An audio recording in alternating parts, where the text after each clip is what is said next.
All right. Good morning, afternoon, or evening, wherever you might be in time and space. Kinneas here. I had the luxury of time this morning to go through and do a lot of pre-planning. And then at the very last minute, not having enough time to actually create the title art. So I just had to quickly resort to throwing up Skydude. The Skydude logo up on the screen is the cover art. Give me one moment, please. I do have everything worked out, and today's going to be quite exciting. As I was plotting it out, a lot of World War II sites. So I'm going to load that flight plan up here in a minute, and we're going to get to it. I've already got the job set up in Neofly, and so that'll hurry us up. But I did want to check something here with my my audio before we go. I was messing with audio levels, and right to the last minute, trying to get things worked out. There's one little thing that I did not check.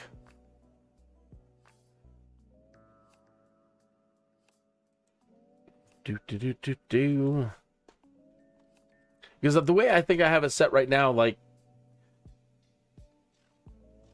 if a piece of dust were to fall on my desk, I think you'd hear it. I think it's set to... The tolerances are set a little bit too loud. I hope not. That's the worst. So I'm almost there.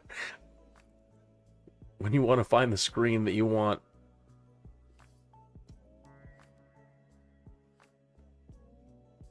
Just a little bit elusive. All right, let's see how that does. I hope it's not too low now. All right, well, if you have any audio problems, you're experiencing any audio problems with this particular show, please let me know. Okay, getting to it. Check the description. Again, I don't have anything timed out yet, or the chapters all set yet, but at least in this description, what I meant by pre-planning everything, if you open the description or scroll down to the description, past the chapter's pending title, blah, blah, blah, you'll see all the Bush Talk audio places that are set to play. And that's a lot. And then down below that, that's kind of the flight plan. Those are all the cities and Bush Talk places that are set down below. So just a lot of territory we're covering. Okay, so I created it. Now let me load it. Go to more. And load to save. Load from this PC. And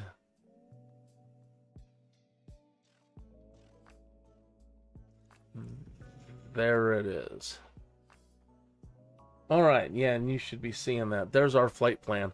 So we ended yesterday at this cool little island out in the English Channel, St. Anne, but they call it Alderney.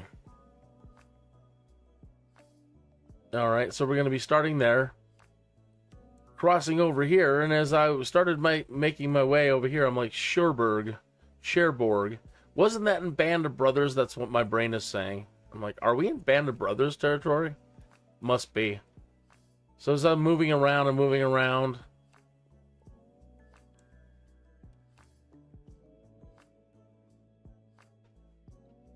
I see Carantan down here. I'm like, oh yeah, I think that was another Band of Brothers place. Then I start seeing along here, along this coastal edge here, Omaha Beach, Nebraska Beach, Juno, Swords, all these Normandy landing spots. And then I see a point for an audio tour that just discusses the Normandy landings in general. Okay, then we get up to this crossing point here at Honfleur, and we're going to go north. And then cut for this long cruise to Amiens. And then past Amiens, we have our landing over here at Estres. Okay. So yeah, let's get to it. Let me make sure the flight conditions are... I don't know, is that the real time now? 6 o'clock? The light looks pretty nice. Don't want it to be too dark or we won't be able to see anything.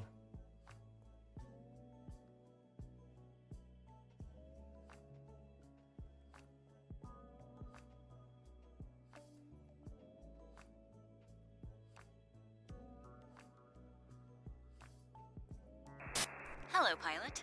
Let's see what's on the books for you today.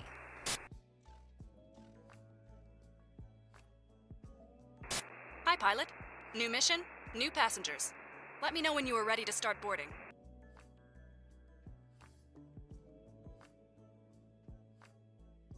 Pilot from dispatch. Boarding passenger. Please stand by. Alright, so looking over at Neofly, maybe.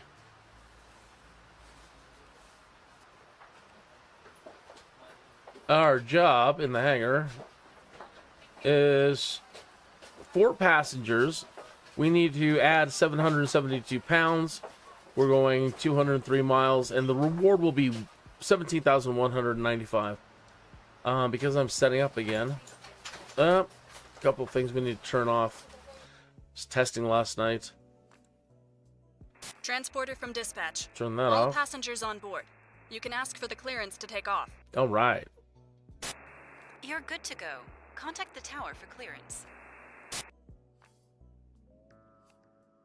No, that's a little too dark.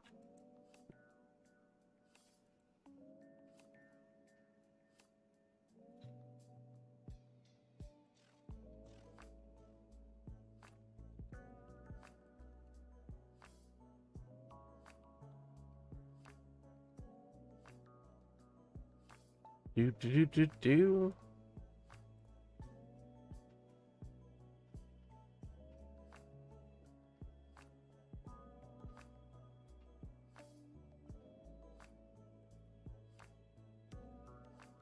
All right, so that's engaged now. Let me get the BUSHTALK window open.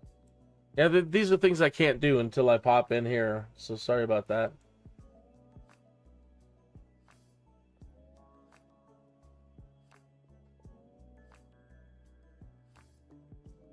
There we go.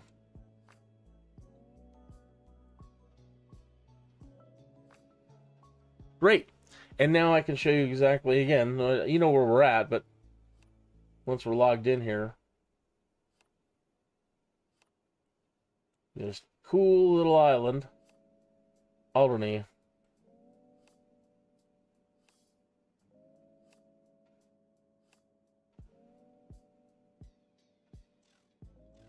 There's our little icon.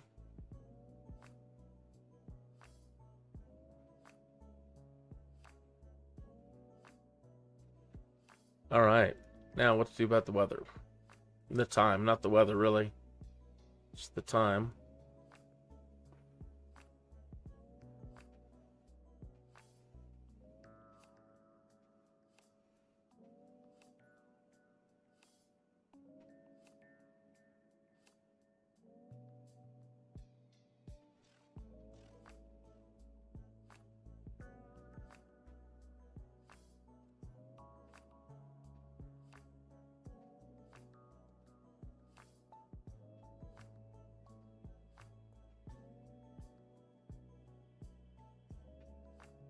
$8:30.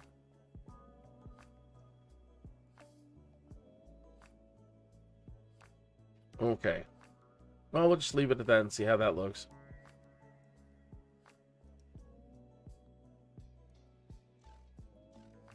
Set our altitude here. I want to keep us kind of low to the ground today. And I got to keep my eye open for any hills or mountains because I'm going to try to keep us low.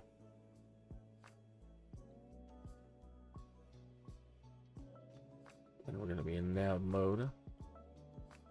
Make sure nav is set to the proper point at the moment.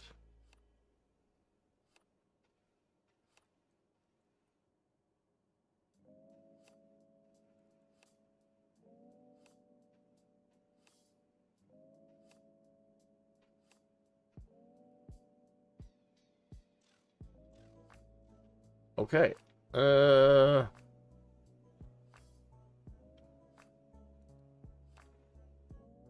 Taxi out, landing lights on. Let's take a quick look around.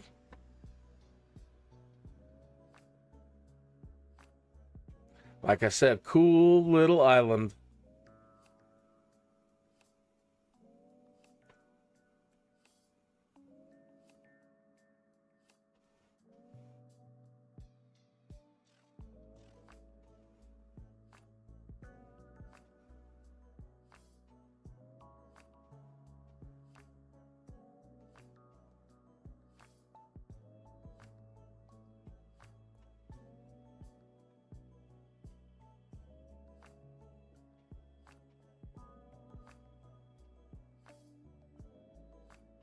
Nice waters.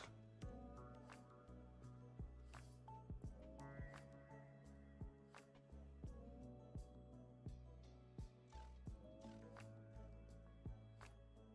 can see the rippling on those rocks out there, and actually pretty good along the shore over here.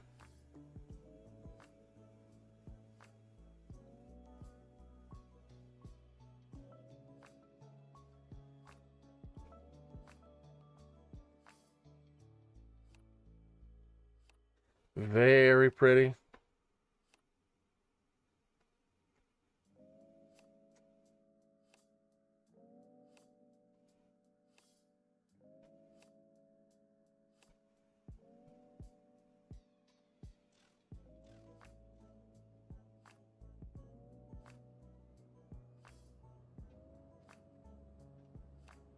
All right.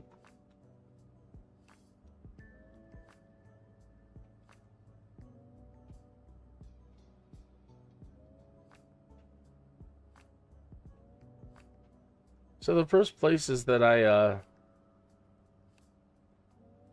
can see here, this is called EGJA. Alderney is the northernmost of the inhabited Channel Islands. It is part of the bailiwick of Guernsey, a British Crown dependency. It is 3 miles long and 1.5 miles wide. The area is 3 square miles, making it the third largest island of the Channel Islands, and the second largest in the bailiwick. It is around 10 miles from the west of La Hague on the Cotentin Peninsula, Normandy, in France, 20 miles from the northeast of Guernsey and 60 miles from the south coast of Great Britain. It is the closest of the Channel Islands to France and to the United Kingdom. It is separated from Cap de la Hague by the dangerous Alderney Race. As of 2018, the island had a population of 2,039. Natives are traditionally nicknamed Vacs after the cows, or else Lapon after the many rabbits seen in the island. Formally, they are known as Redunians, from the Latin reduna. The only parish of Alderney is the parish of St. Anne, which covers the whole island. The main town, St. Anne, historically known as La Ville, is often referred to as St. Anne's by visitors and incomers, but rarely by locals. The town's high street, which formerly had a small handful of shops, is now almost entirely residential, forming a T-junction with Victoria Street at its highest point. The town area features an imposing church and an unevenly cobbled main street, Victoria Street. There is one school, a post office, and hotels, as well as restaurants, banks and shops. Other settlements include Bray, Krabi, Longis, Manez, La Banque, and Newtown. All right. Wanted to circle the place here. That's pretty. Said I wanted to stay low, and I realize now 1,000 feet is actually pretty darn high. We're only looking at 200 feet here. We'll probably have to adjust that in the autopilot to keep us at 172 feet.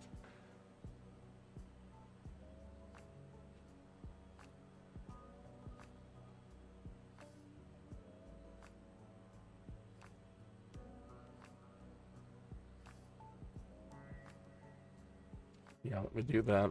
That's pretty. Come on, cockpit, where are you? Alright, we want to adjust that big time, so.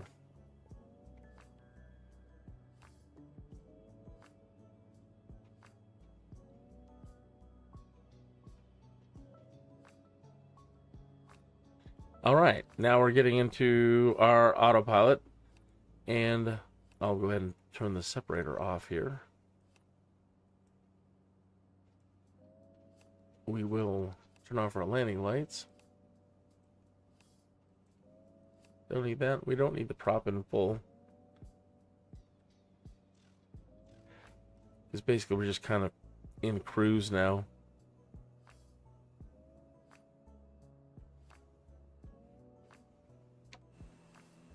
Okay.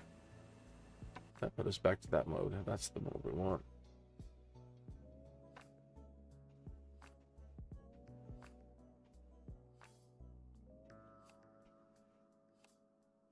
We've become detached from our plane somewhere. Let me reset the camera. Not detached, just I don't know where we're at. There we are.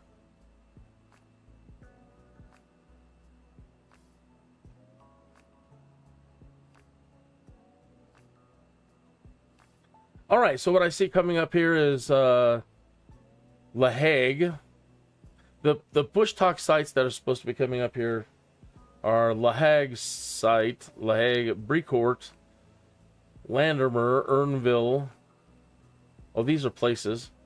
Landermer, Erville, Querqueville, Querqueville. I'm going to butcher these names again today. Brecourt, the Battle of Joberg, Tourlaville, Ferdegatville, Brederville, Point du Hoc Fortifications, Battle of Formany, Omaha Beach, Normandy Cemetary, Longues-sur-Mer Battery, Gold Beach, Normandy Landings, Juno Beach, Sword Beach, Bayou, Operation Windsor Cane, Operation Dead Stick, Hotel Barriere, Normandy. Let me check where we're at over here. Now, keep an eye on this. Alright, our first point of interest is coming up here. The Battle of Joberg. So just a moment or two. Enjoying the lovely sights as we cross this little stretch of water here. Maybe in the edited version I'll just play a little bit of music right after we take off, put us into a little bit of a cruise mode. Find something cool to play.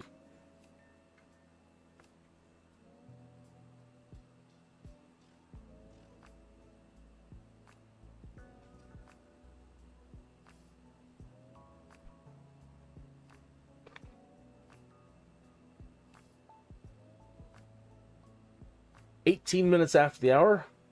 Should be an ad playing. I think it's set to every 18 minutes now.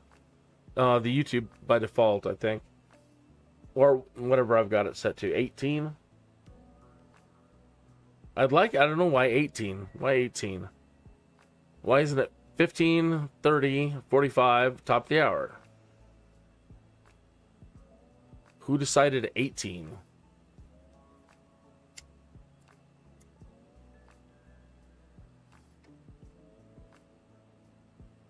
You know, they actually say that the human attention span is down to like 7 now.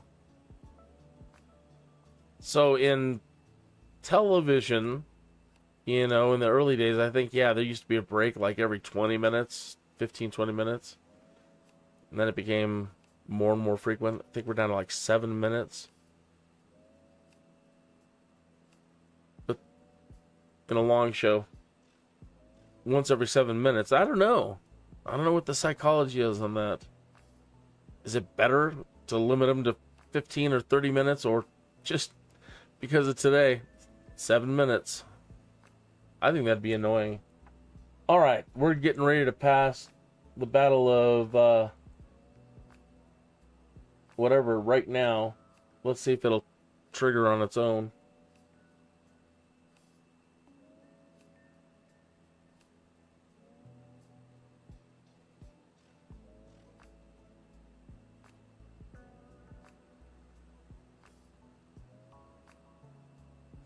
Well, looking like The Battle of Joberg was a minor naval engagement between British and French frigate squadrons during the last weeks of the War of the Sixth Coalition in the 22nd and penultimate year of the French Revolutionary and Napoleonic Wars. In October 1813, the French Navy, unable to challenge the Royal Navy's dominance at sea, sent 2 small squadrons of frigates to harass British trade in the Atlantic Ocean. One was brought to battle in January 1814 and defeated near the Canary Islands, but the second, from Nantes and consisting of the frigates Etoile and, fought an inconclusive engagement against British frigate HMS Seven on the 4th of January in the mid-Atlantic and a furious battle against HMS Astrea and on the 23rd of January near Mayo in the Cape Verde Islands. Attempting to return to St. Malo in March, with the Allied armies at the gates of Paris and the war coming to a close, the French squadron was intercepted near the Ile de Bats by a much stronger British squadron, including the ship of the line HMS Hannibal, frigate, and brig. Sultan, badly damaged in the engagement with Creole, was soon chased down by Hannibal and surrendered without a fight, but Etoile, faced with only the Hébrus, turned away in an attempt to escape. Early in the morning of the 27th of March, Hébrus succeeded in reaching its quarry off Joberg in Normandy, and the frigates fought a fierce engagement close inshore. After more than 2 hours, Etoile's colours were struck and she surrendered. Casualties were heavy on both ships, but both prizes were successfully returned to Britain and commissioned into the Royal Navy. This was the final naval engagement of the War of the Sixth Coalition, which came to an end with Emperor Napoleon's abdication on the 11th of April. Okay. The next one is just ahead.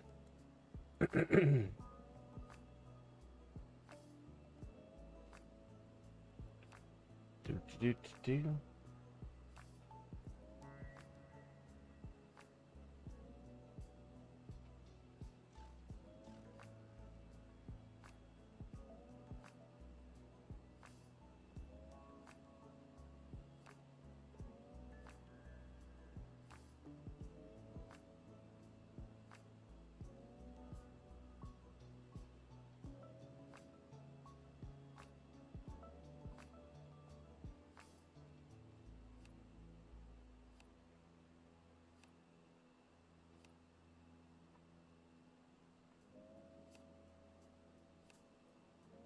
The La Hague site is a nuclear fuel reprocessing plant at La Hague on the Cotentin Peninsula in northern France, with the Monch storage centre bordering on it. Operated by Orano, formerly Areva, and prior to that Kogma, La Hague has nearly half of the world's light water reactor spent nuclear fuel reprocessing capacity. It has been in operation since 1976, and has a capacity of about 1,700 tons per year. It extracts plutonium, which is then recycled into MOX fuel at the Marcoule site. It has treated spent nuclear fuel from France, Japan, Germany, Belgium, Switzerland, Italy, Spain and the Netherlands. It processed 1,100 tons in 2005. The non-recyclable part of the radioactive waste is eventually sent back to the user nation. Prior to 2015, more than 32,000 tons of spent nuclear fuel has been reprocessed, with 70% of that from France, 17% from Germany and 9% from Japan. Huh.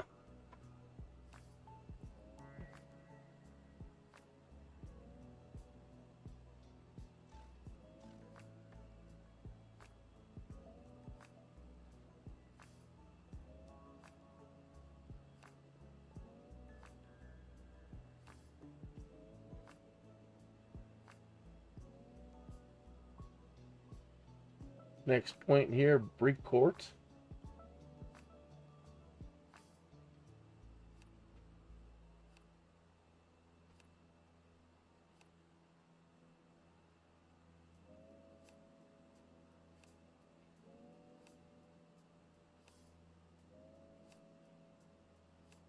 How pretty.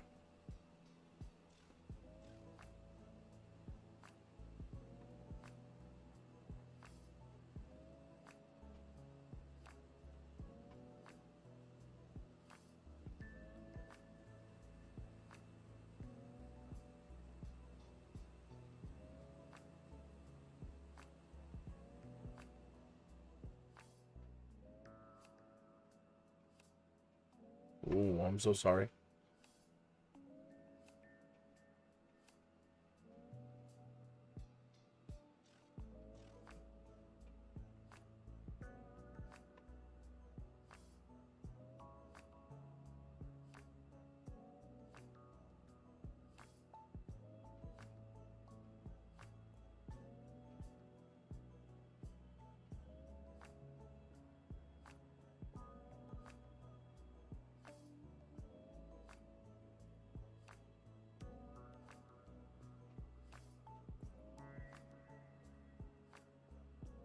Could be at Brecourt here. Oh, no, we're at Querqueville.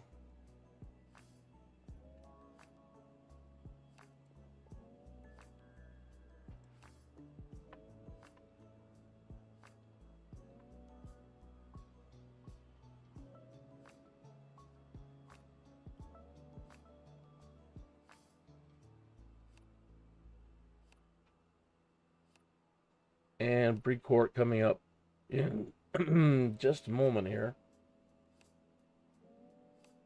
Brecourt was a Nazi Germany bunker in Ecramenville AGnerville near Cherbourg, in Manche of Normandy, northern France.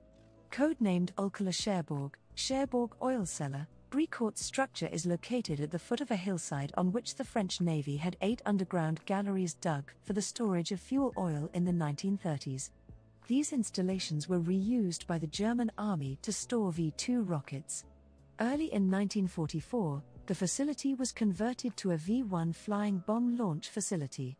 The ramp consisted of 2 parallel reinforced concrete walls which are 75 meters, or 246 feet, long with a notch on the inside faces giving the slope of the ramp which was oriented towards the port of Bristol. The Brecourt military installation was virtually undetectable by aerial observation. However, the 387th Bombardment Group records indicate Operation Crossbow bombing in Montchevar-Martinvest V1 site on the 11th of November 1943, which may have been Brecourt. The launch pad was not fully completed when the Allies captured Brecourt a few days before July 4, 1944. Both Dwight Eisenhower and Winston Churchill subsequently visited the facility. The bunker was declared a French protected monument on the 1st of December 1996.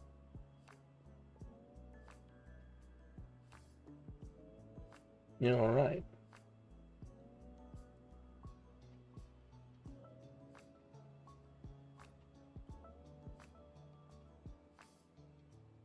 All right. Passing Tourlaville. 3311.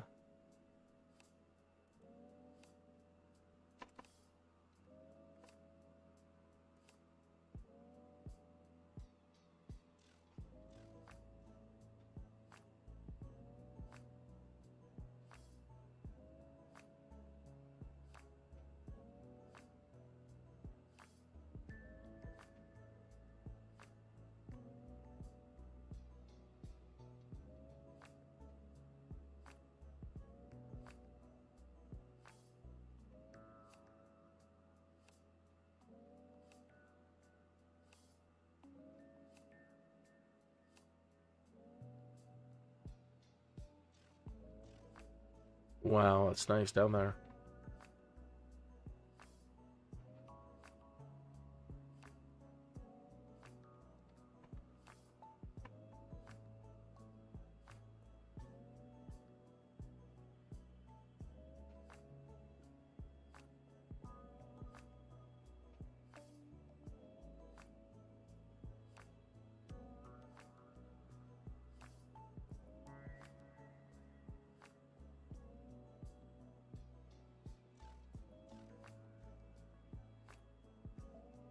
Cherbourg Maupertus Airport or Aéroport de Cherbourg Maupertus is an airport located 11 kilometers east of Cherbourg-Octeville, between Maupertus-sur-Mer and Gonville. These are all communes of the Manche département in the Normandy region of France. The airport is managed by SNC-Lavalin Airports since the 1st of October 2009. It has one runway, runway 1028. It is 2,440 meters long and is covered in asphalt. There are 6 bays, numbered N1 to N6. There are currently no scheduled flights operating to or from the airport. Until early 2008 there was one scheduled flight a day from Paris to Jersey via Cherbourg, although this has now been withdrawn. Charter flights occasionally operate to and from the airport. The airport was first built in 1937 as a French Air Force military airfield. It was captured and used by the German Luftwaffe during the occupation of France, and seized by the United States Army on the 27th of June 1944 during the liberation of the Cherbourg area. It was used as a fighter and bomber airfield by the United States Army Air Forces in 1944.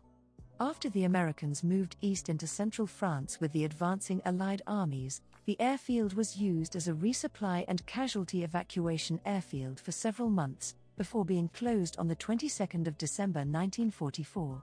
It was then turned over to French authorities.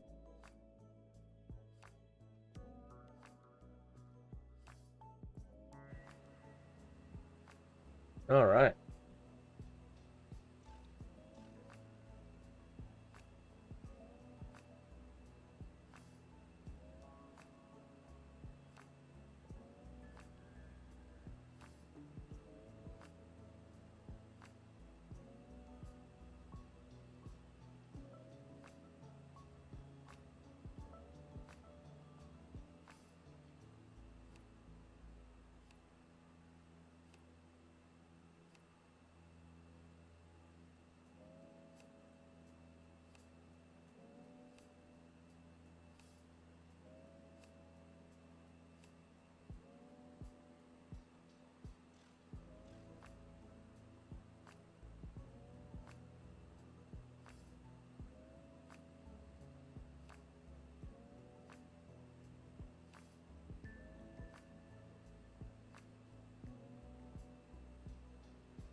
Passing Barrowville,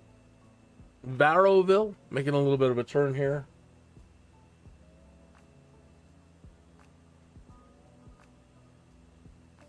Next up, TOCQUEville.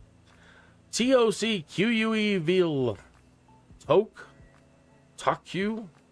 Lord, I just don't know.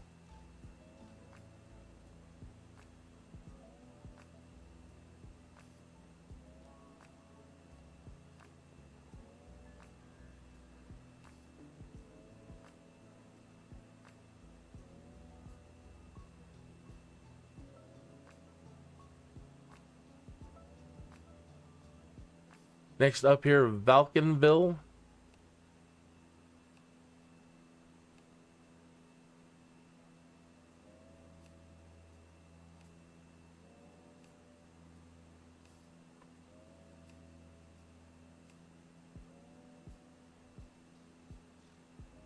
So, sorry for being so quiet. You know what? I'm actually doing, we call it housekeeping work on the back end here. So after each show, then I have to like watch the show again and do all the time stamping. And this time I had the time to like map the whole flight plan out, but I don't have times, you know, and then I don't really want to watch the show so much. And, then I'm making timestamps as I go, like 39:23 here for Levisille. So I'm trying to save myself a little bit of work down the road here. Let's see, we're just passing Levisille now. And next on my list I have St. Vost Hogue. So that's coming up right here. So I'll mark that in my notes here, coming up at like, I don't know, 40. Getting closer, a little closer. And then I'll mark it.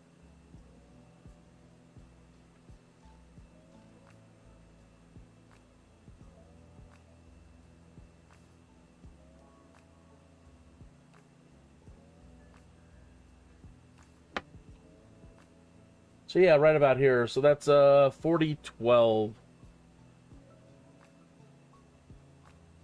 for St. Vost Hogue. And let's play this thing. It's not one to play.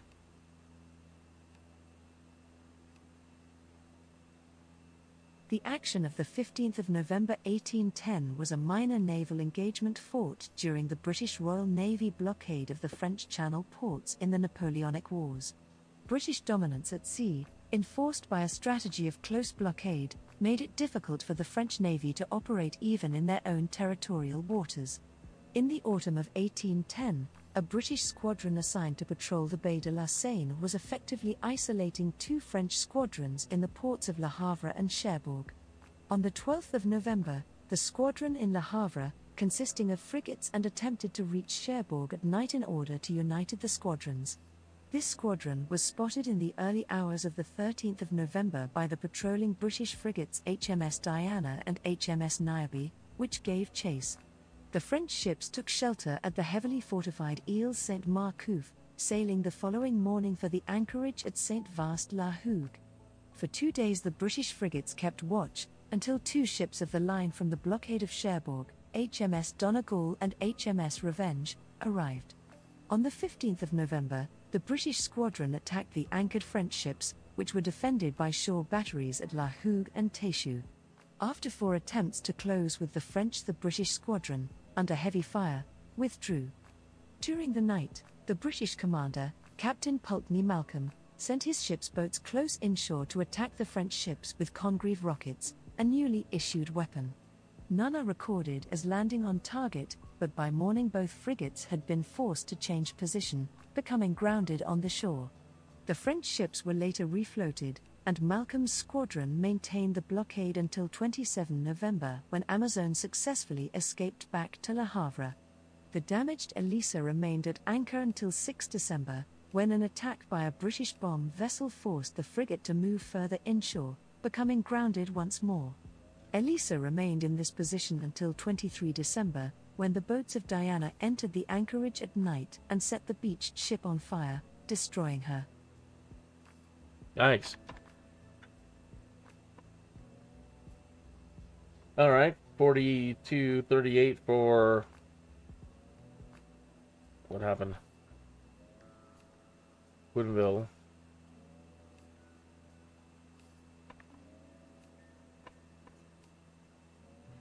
Next up, Fontenay-sur-Mer, right? Yeah, passing that right now.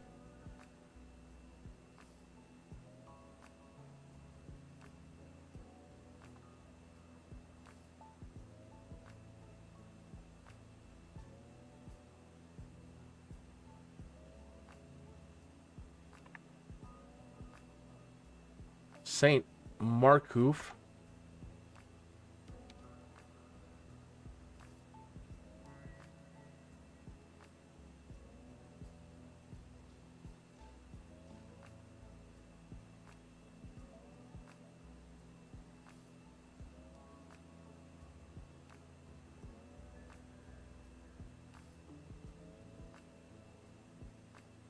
Ravenoville coming up.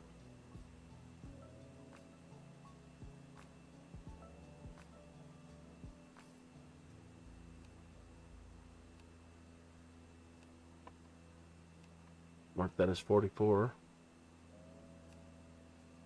So pretty, so pretty. That's a neat little building down there, just passing. So, again, just blown away. You know, here we're dealing with the places where all the history comes from, and it all doesn't look like New York City. It's not all Borgified. It still all looks the same. Very, very pretty. We're moving. I am to adjust my map here. Bougainville.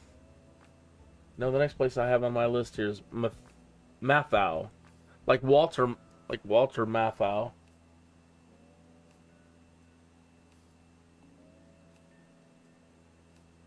Benduville, Bootville. I don't have that one on my list.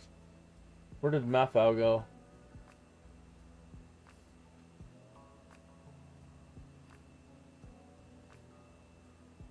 The next Bush Talk coming up, we have Brecourt Manor Assault.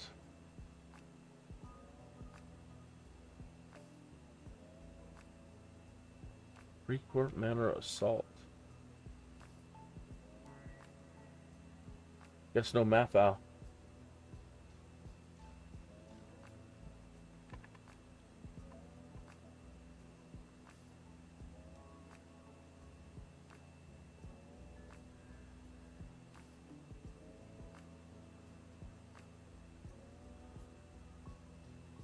Bootyville. Don't blame me, that's what it says, Bootyville.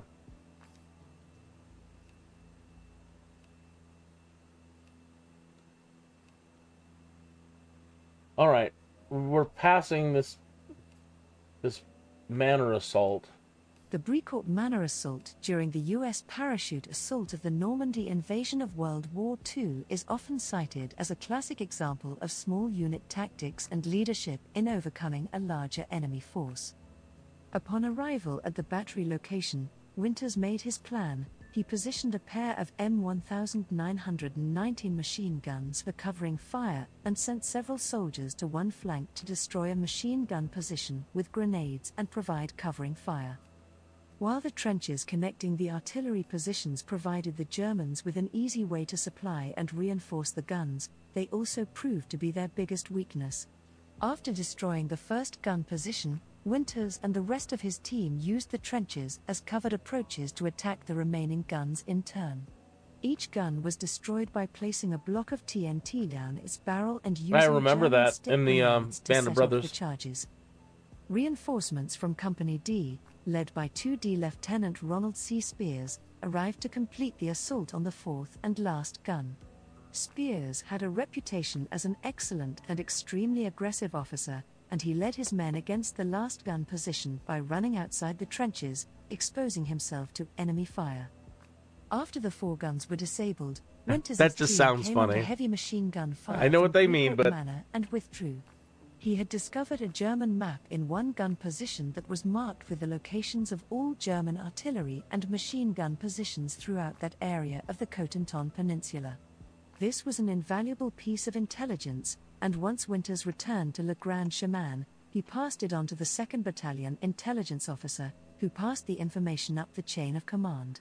Command was so thrilled with the information provided by Winters that it sent the first 2 tanks to reach Utah Beach to support the paratroopers. Winters also directed the fire of 2 American tanks which arrived later from Utah Beach to eliminate remaining German resistance. Winters lost 1 man, Private First Class John D. Halls from an 81mm mortar platoon. Another, Private Robert Popeye Wynn, was wounded during the attack. Another casualty was Warrant Officer Andrew Popeye. Hill, who was killed when he came upon the battle while searching for the headquarters of the 506th Per. Also killed was Sergeant Rusty Hock from F Company, who was with Spears, and 1 soldier from D Company under Spears' command. Another soldier from D Company was wounded.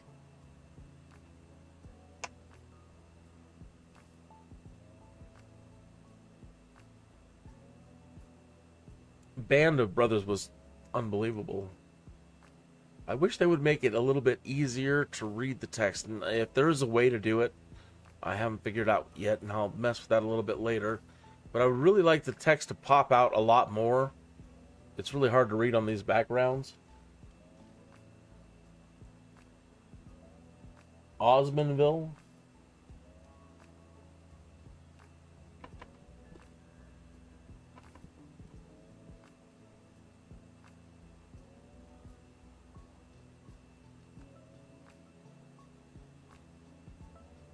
Saint-Germain-du-Port.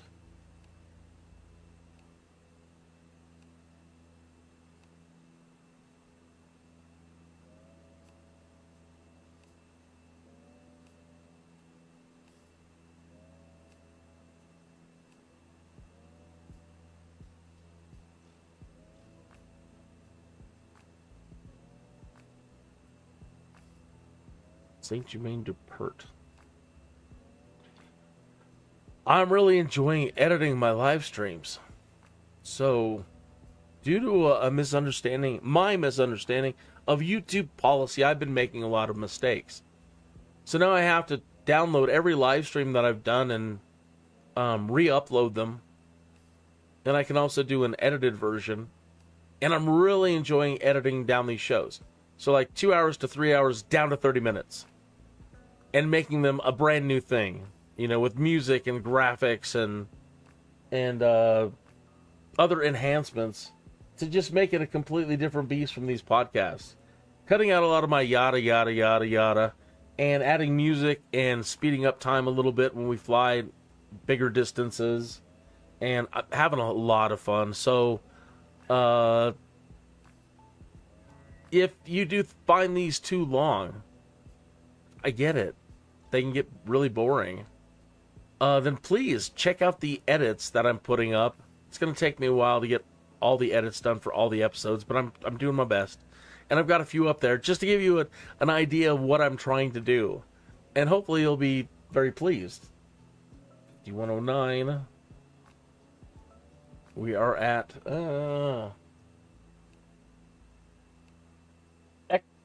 Ecramenville.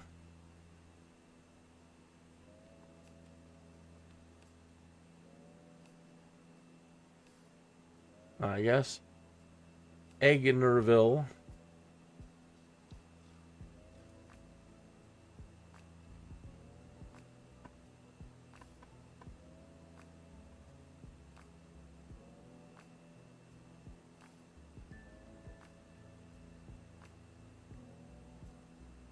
Traverse.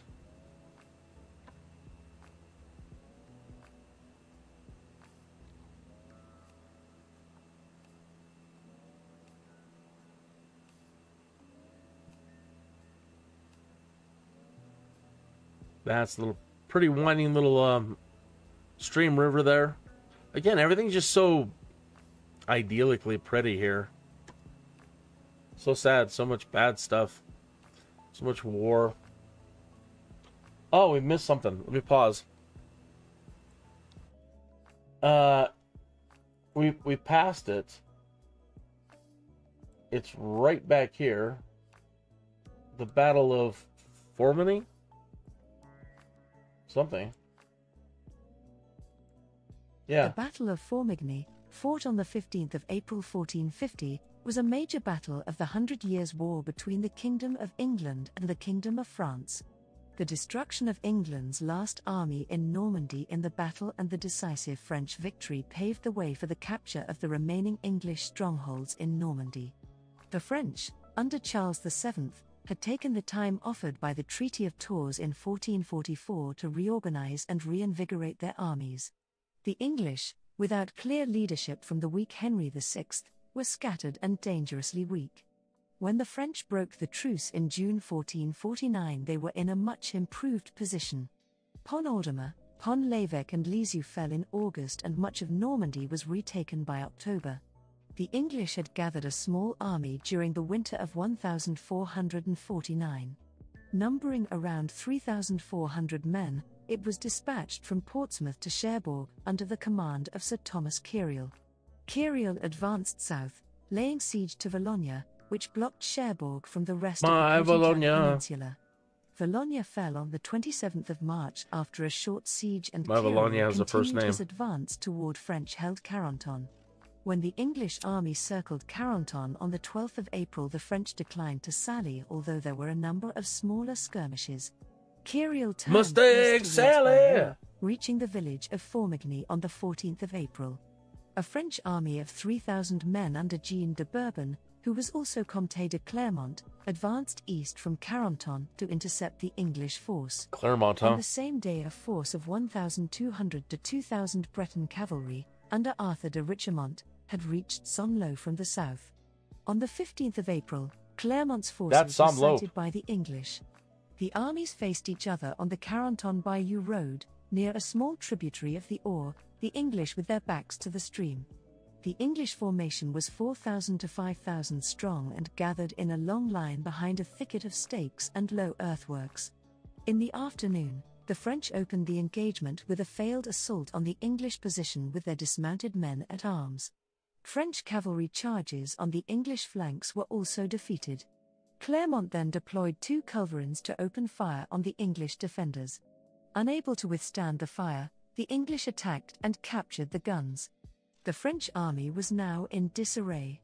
At this moment, the Breton cavalry force under Richemont arrived from the south, having crossed the Our and approached the English force from the flank. As his men were carrying off the French guns, Kyriel shifted forces to the left to face the new threat. Clermont responded by attacking again. Having abandoned their prepared position, the English force was charged upon by Richemont's Breton cavalry and massacred. Querqueville was captured and his army destroyed. A small force under Sir Matthew Gough was able to escape.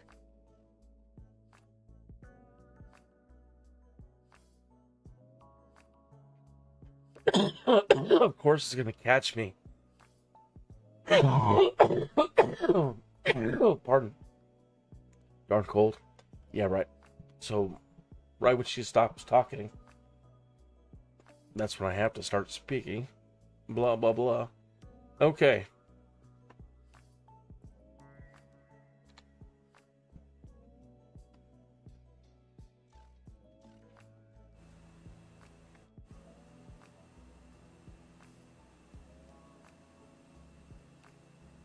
All right, so moving on, we're at Mandeville and Besson.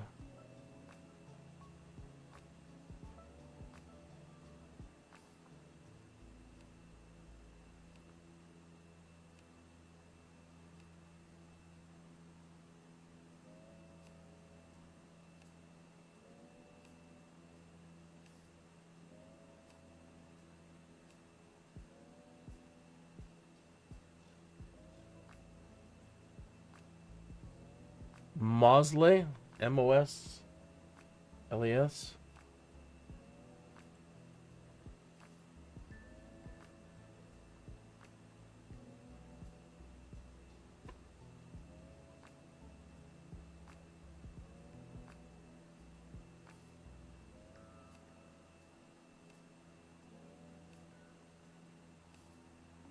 Tour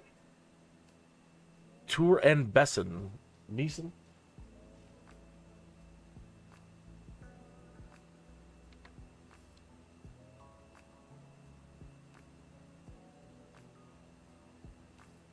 Oh, too many S's there.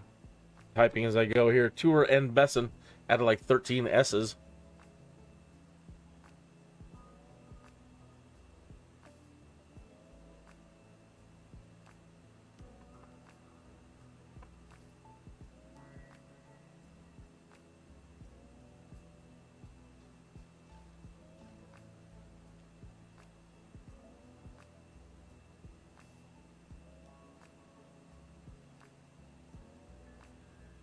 That's funny. A lot of the places that I put down as I was traveling, planning this flight plan. Bayeux is a commune in the Calvados department in Normandy in northwestern France. The city was known as Augusta Durham in the Roman Empire. Bayeux is a major tourist attraction, best known to British and French visitors for the Bayeux Tapestry, made to commemorate events in the Norman conquest of England in 1066. According to French tradition, the tapestry was made by the attendants of Matilda of Flanders, wife of William the Conqueror. In fact, it was almost certainly designed and stitched in England, as evidenced by its English spellings. It is displayed in a museum in the town centre. The large Norman Romanesque and Gothic Cathedral Notre Dame de Bayeux, consecrated in 1077, was probably the original home of the tapestry, where William's half-brother Otto of Bayeux, represented on the tapestry wielding a wooden club at the Battle of Hastings, would have had it displayed. Bayeux is also known as the first major town secured by the Allies during Operation Overlord.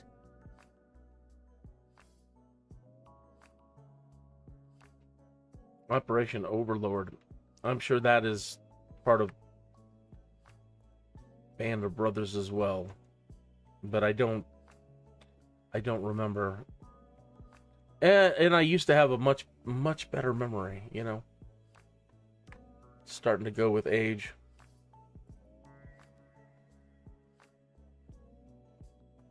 Love the roundabouts. Oh, I want a new SimCity. All this does is make me want a new SimCity. Everybody's like, well, there are cities now. I heard something really bad. I wanted to play it and start live streaming it so badly because I love city building. I love SimCity and that kind of thing. But here we are, 2024, and they've released a city building game, and the food doesn't matter. Well, then nothing matters. It just doesn't matter.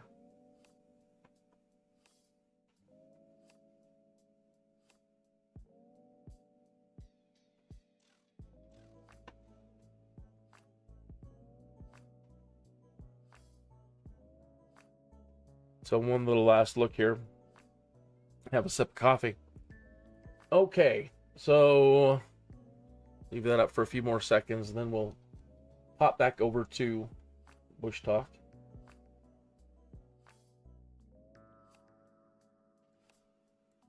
All right.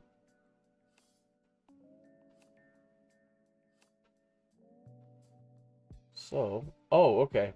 Now, I've messed up, I think. How far? We did not do Hawk. We did not do Omaha.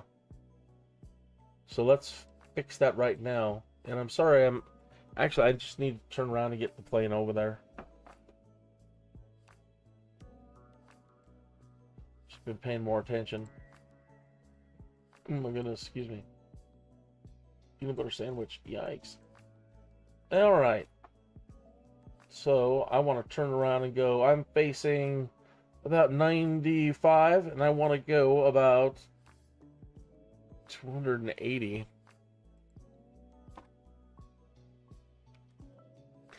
What's up with that? That's a strange new little bug there, going back from the external view to the internal view. Okay, so we're on autopilot at the moment. We need to disengage. Well, we don't need to disengage the autopilot, actually. We just need to... Excuse me. What a mess. We just need to disengage the nav and set a heading and engage heading. So we're telling the plane to not use our navigation, but use whatever we've got set to heading. So heading is the blue bug on this compass right here.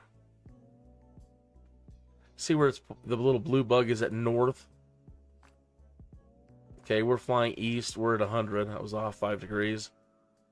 Okay, so if I spin this knob up here, easy. Oh, I've got the camera set to all super speed now.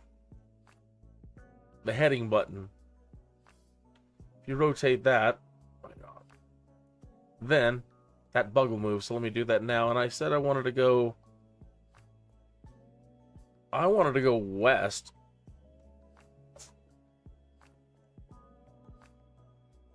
But I didn't want to go all the way west. I said maybe 280. It's probably more like 300, but let's go with what I said first and stick to my gut. Oops.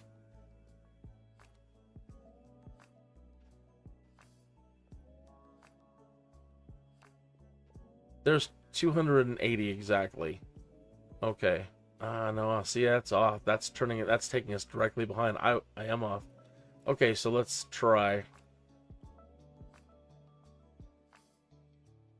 And we're shooting at it. We're looking for an angle off our rear end, going about there. We need to go backwards. Okay, so now when I turn off the pause here. All right, turn off nav and turn on heading. And the plane you'll see now is taking commands from the heading control. So we're heading back to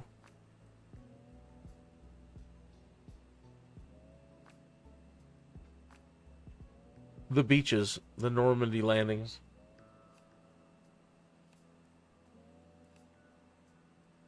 Slow turning.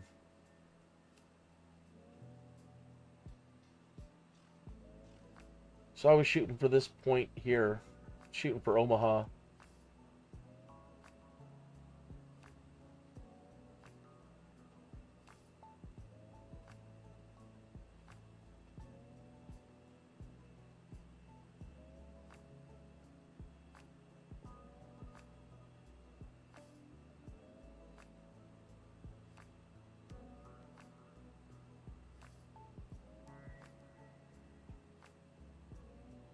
And now as we get closer, I need to adjust it a little bit more.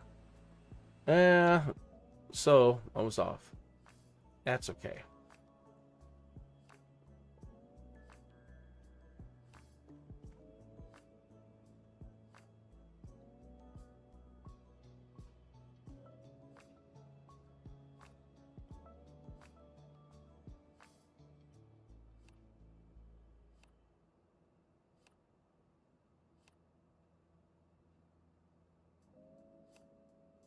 All right, so at order 558,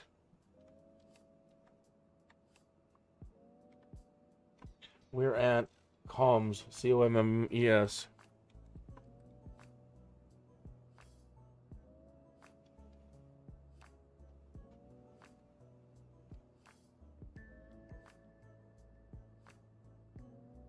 One ping only, please.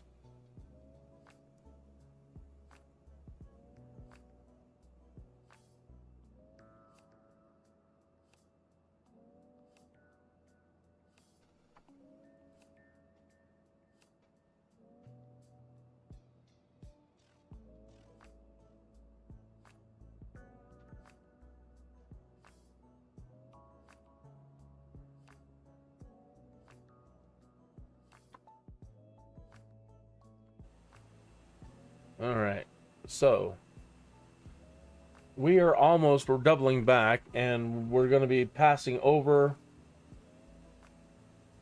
the Normandy Cemetary.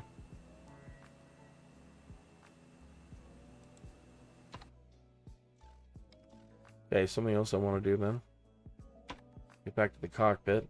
Why is it doing that? That's crazy. Then you got to tap it again to go back in. Okay. Not a big deal. 200 feet is even now too high, so...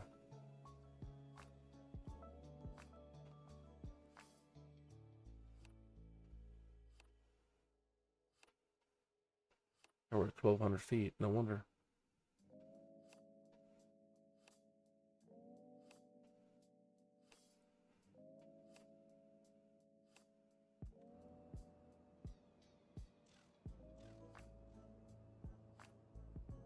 I had to do it. Tell it to do a flight level change.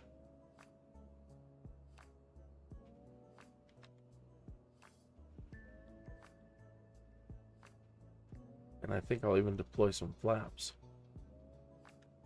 Oops.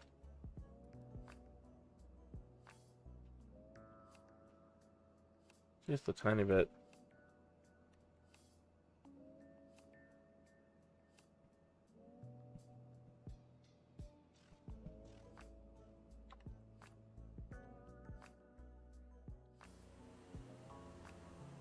Alright, we're coming up on the cemetery here. And we're going to go back and then come back.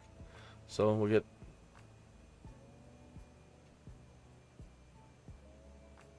The Normandy American Cemetery and Memorial is a World War II cemetery and memorial in Querqueville-sur-Mer, Normandy, France, that honors American troops who died in Europe during World War II. It is located on the site of the former temporary battlefield cemetery of Saint-Laurent, covers 172.5 acres and contains 9,388 burials.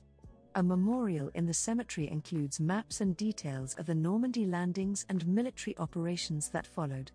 At the memorial center is Spirit of American Youth Rising from the Waves, a bronze statue. The cemetery also includes 2 different flag poles which at 2 different times people gather around the American flags to watch them lower and fold both flags. This not only honors the United States but all the 9,388 people in the cemetery plus everyone who fought in the war.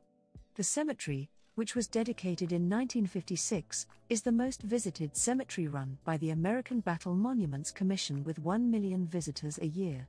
In 2007, the ABMC opened a visitor center at the cemetery, relating the global significance and meaning of Operation Overlord. Fascinating terrain.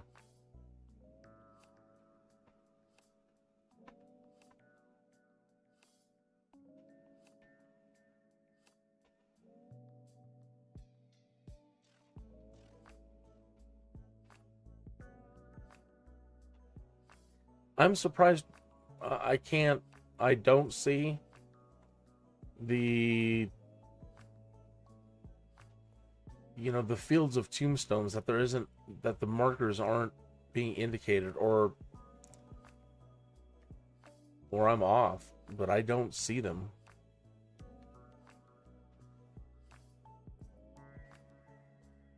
Unless those white patterns in the ground down there. But thought they'd be a little bit more prominent.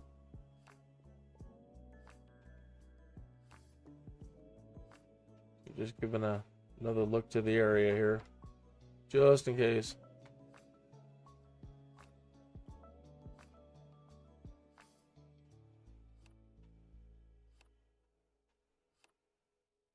Yeah, this terrain. Check out that terracing right there.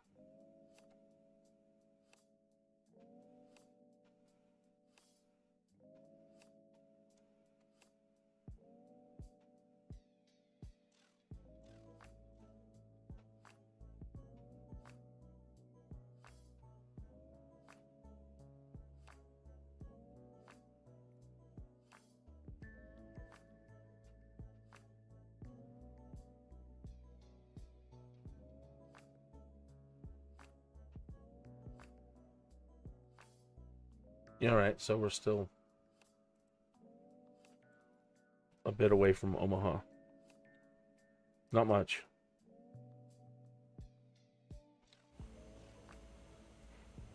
Well, that's basically it here anyway, all the way for the next mile or two.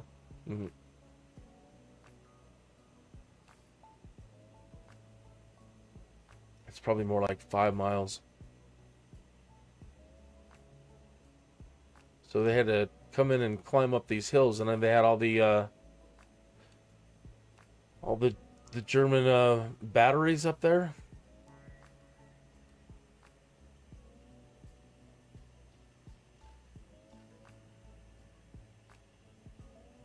Omaha, commonly known Omaha Beach, was the code name for one of the 5 sectors of the Allied invasion of German-occupied France in the Normandy landings on June 6, 1944, during World War II. Omaha refers to an 8-kilometer section of the coast of Normandy, France, facing the English Channel, from east of Saint-Honorant-des-Perts to west of Villers-sur-Mer, on the right bank of the Douve River estuary. Landings here were necessary to link the British landings to the east at Gold with the American landing to the west at Utah, thus providing a continuous lodgment on the Normandy coast of the Bay of the Seine. Taking Omaha was to be the responsibility of United States Army troops, with sea transport, mine sweeping, and a naval bombardment force provided predominantly by the United States Navy and Coast Guard, with contributions from the British, Canadian, and Free French navies. The primary objective at Omaha was to secure a beachhead 8 kilometers deep, between Port En Bessen and the Vire River, linking with the British landings at Gold to the east, and reaching the area of Isigny to the west to link up with 7 Corps landing at Utah. The untested American 29th Infantry Division, along with 9 companies of U.S. Army Rangers redirected from Point du Hoc, assaulted the western half of the beach. The battle-hardened 1st Infantry Division was given the eastern half. Opposing the landings was the German 352nd Infantry Division. Of its 12,020 men, 6,800 were experienced combat troops detailed to defend a 53-kilometer front. The German strategy was based on defeating any seaborne assault at the water line, and the defenses were mainly deployed in strongpoints along the coast. The Allied plan called for initial assault waves of tanks, infantry, and combat engineer forces to reduce the coastal defenses, allowing larger ships to land in follow-up waves. But very little went as planned. Difficulties in navigation caused most of the landing craft to miss their targets throughout the day. The defenses were unexpectedly strong, and inflicted heavy casualties on landing U.S. troops. Under heavy fire, the engineers struggled to clear the beach obstacles. Later landings bunched up around the few channels that were cleared. Weakened by the casualties taken just in landing, the surviving assault troops could not clear the heavily defended exits off the beach. This caused further problems and consequent delays for later landings. Small penetrations were eventually achieved by groups of survivors making improvised assaults, scaling the bluffs between the most heavily defended points. By the end of the day, 2 small isolated footholds had been won, which was subsequently exploited against weaker defenses further inland, achieving the original D-Day objectives over the following days.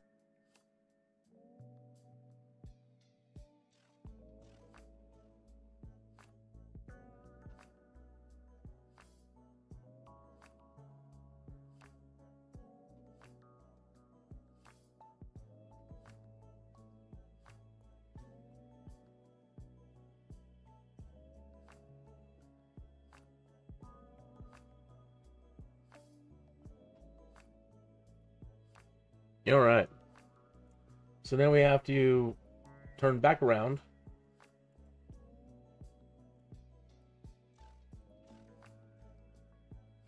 There's a battery, harbor, Gold Beach, Normandy landings, and Juno. Okay, so back to the cockpit.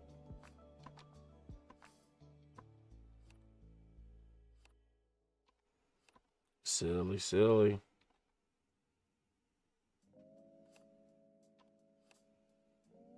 Silly, silly. Okay, just turn this ship around. Grab that heading knob and give it a spin. Or not. Come on, spin. Spin you. Wants me to do it manually? You're no fun. I hope they add sticky keys to 2024. I really do, man. Maybe they're like, the experience is sometimes when you're bouncing around, your hands will slip off the knob. Yeah, I suppose.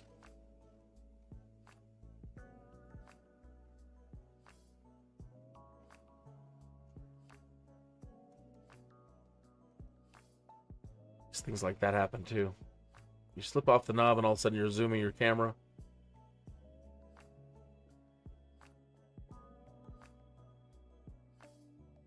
So we're going to turn back around, and then I'm going to have to make a course setting once we flip.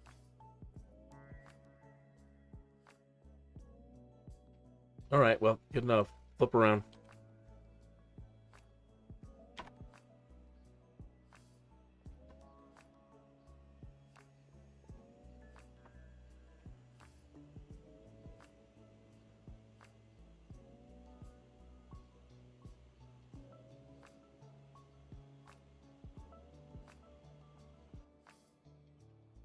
Uh-oh.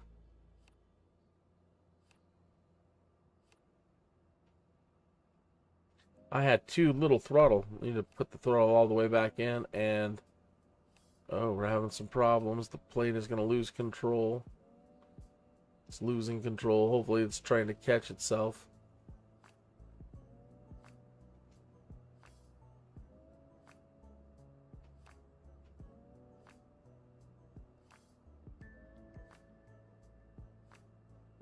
We've got speed again.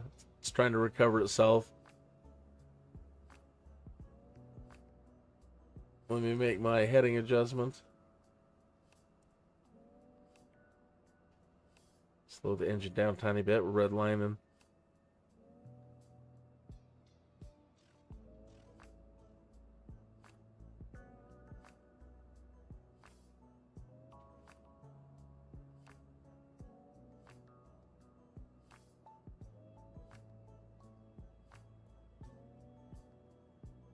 Okay. Yeah, we could use to turn in a little bit.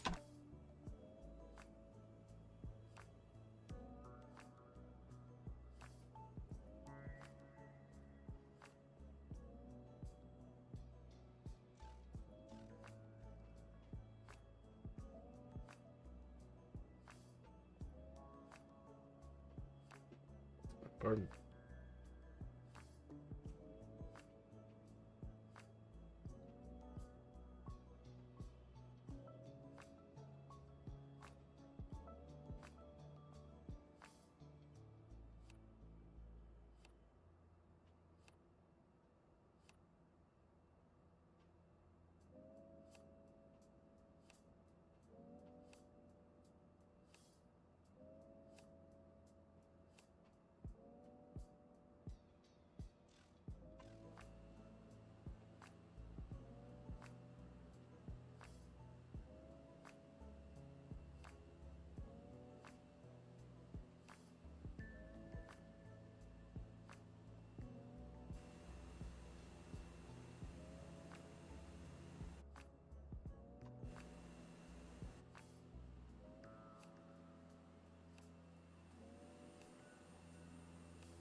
Gorgeous, gorgeous.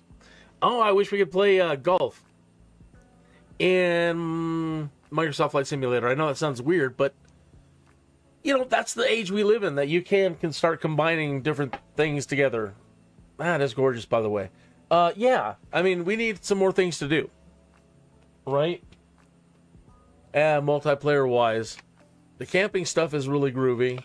We don't have any camping adventures, but maybe, again, we'll be able to do adventures in 2024. Ancient Alien Sites. That was one of my first big pitches. Come on, Ancient Alien Sites. I wanted Top Gun, but they didn't give us weapons. The Longues-sur-Mer battery Longues-sur-Mer was a World War II German artillery battery constructed near the French village of Longues-sur-Mer in Normandy.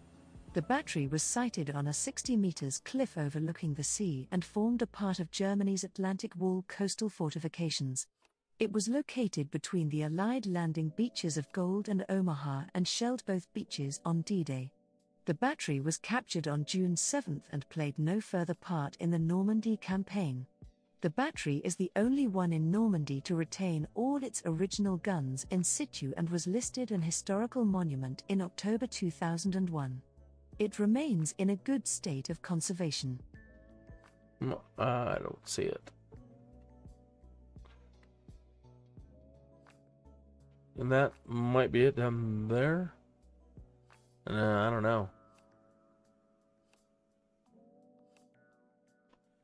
It says it's directly south of us.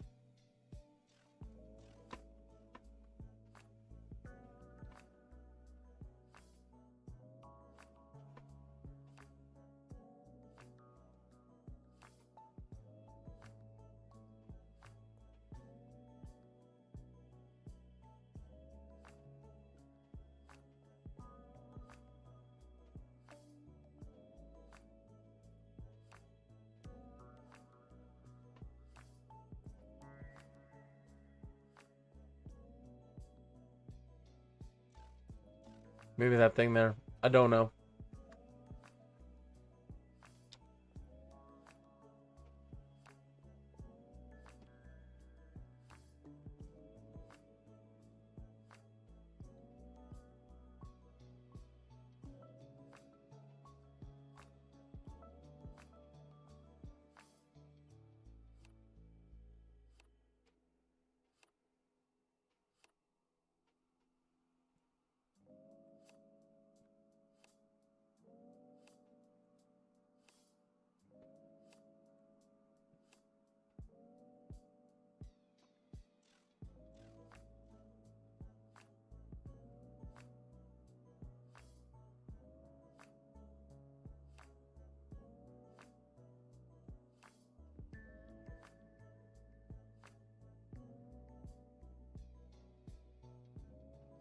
All right, let me pause right here. We're at a place. The Mulberry Harbour was built for D-Day in June 1944.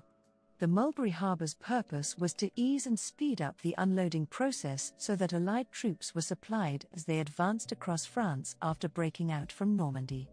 The success of D-Day could only be maintained if the advancing troops were supplied and more men landed. The Mulberry Harbour was one of the greatest engineering feats of World War II. The Mulberry Harbour was actually two artificial harbours, which were towed across the English Channel and put together off the coast of Normandy.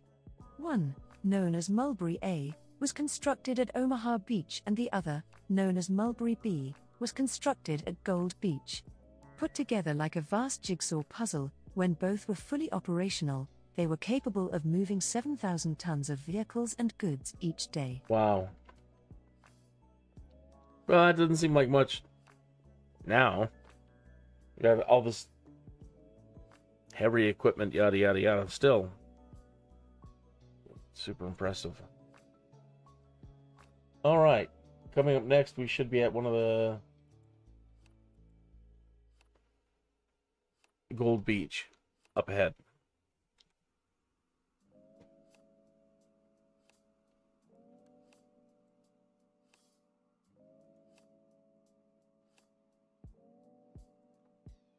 Let's do a little turn in.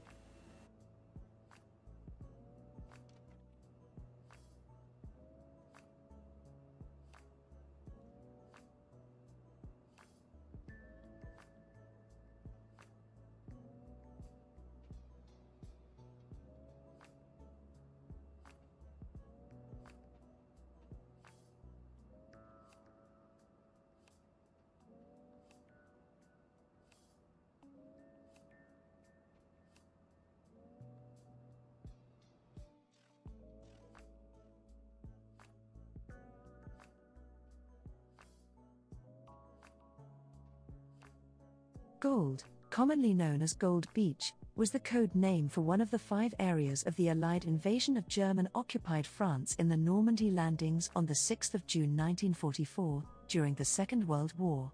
Gold, the central of the 5 areas, was located between Port En Bessen on the west and La Rivière on the east.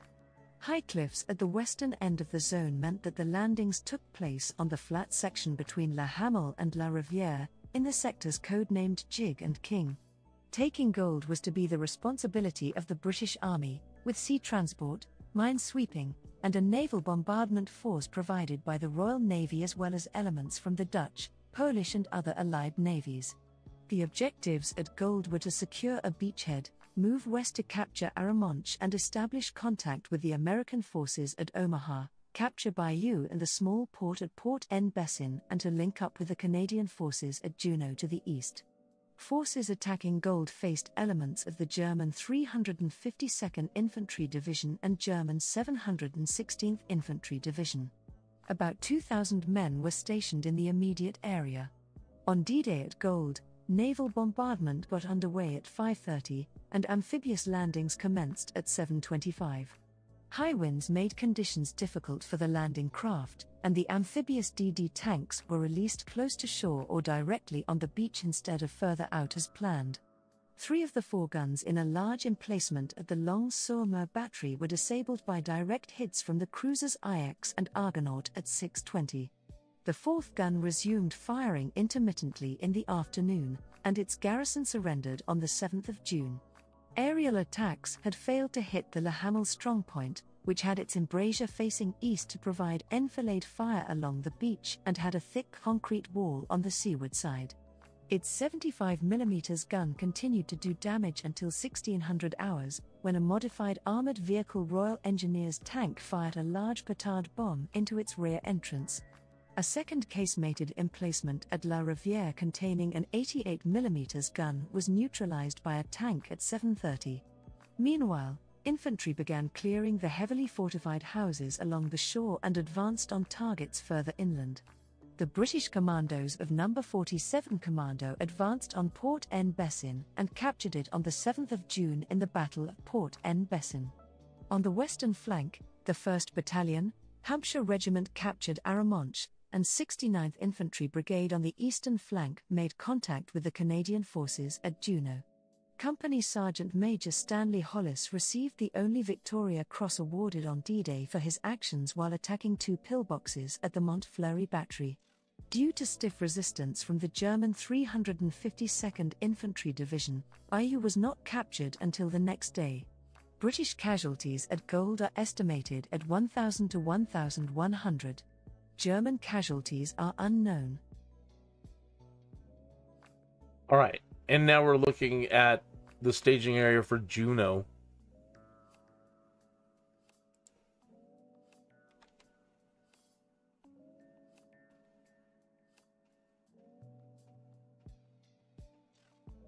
Juno Beach was one of 5 beaches of the Allied invasion of German-occupied France in the Normandy landings on 6 June 1944 during the Second World War. The beach spanned from Courseulles to Saint-Aubin-sur-Mer, and just west of the British beach Sword. Taking Juno was the responsibility of the Canadian Army, with sea transport, mine sweeping, and a naval bombardment force provided by the Royal Canadian Navy and the British Royal Navy as well as elements from the Free French, Norwegian, and other Allied navies. The objectives of the 3rd Canadian Infantry Division on D-Day were to cut the Caen-Bayeux Road, seize the Querqueville Airport west of Caen, and form a link between the 2 British beaches on either flank. The beach was defended by 2 battalions of the German 716th Infantry Division, with elements of the 21st Panzer Division held in reserve near Caen. The invasion plan called for 2 brigades of the 3rd Canadian Division to land on 2 beach sectors Mike and Nan, focusing on Courseulles, Bernières and Sonnebonne. It was hoped that the preliminary naval and air bombardments would soften up the beach defenses and destroy coastal strong points. Close support on the beaches was to be provided by amphibious tanks of the 2nd Canadian Armoured Brigade and specialized armoured vehicles of the 79th Armoured Division. Once the landing zones were secured, the plan called for the 9th Canadian Infantry Brigade to land reserve battalions and deploy inland, the Royal Marine Commandos to establish contact with the British 3rd Infantry Division on Sword, and the 7th Canadian Infantry Brigade to link up with the British 50th Infantry Division on Gold. All right. And I believe that's the last of... That's not the last of the World War II stuff. I think that's just the last of the beaches. No, Sword. My bad. All right. So, continuing on to Sword.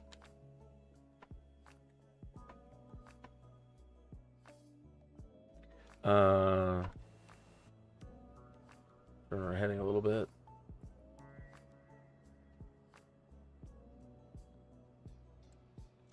Why are we up so dang high again?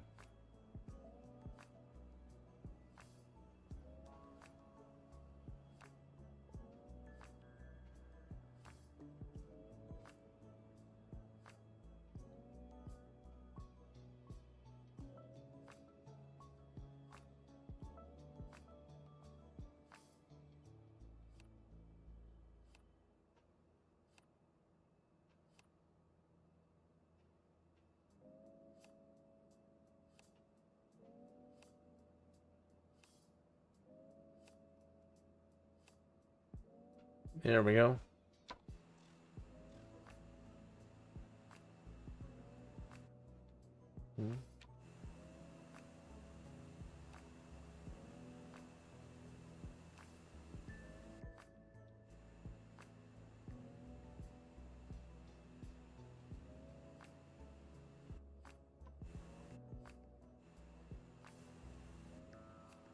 Trying to get my proper drone view again. Jeez, fighting the camera some days. As we're right here.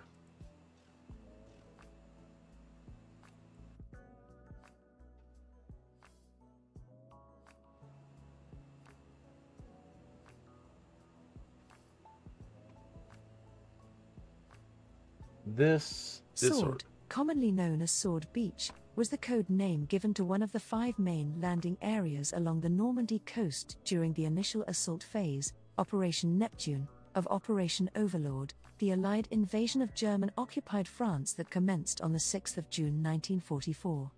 Stretching 8 kilometers from Ouistreham to St. Aubin-sur-Mer, the beach was the easternmost landing site of the invasion.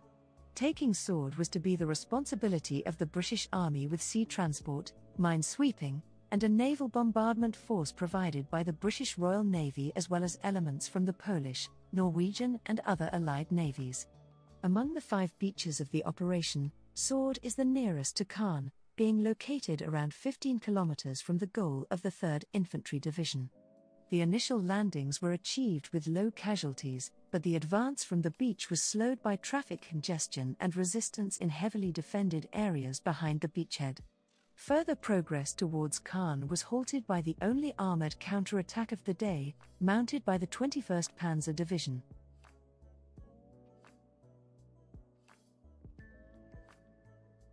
Okay.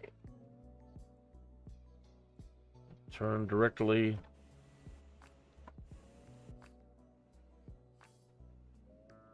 south.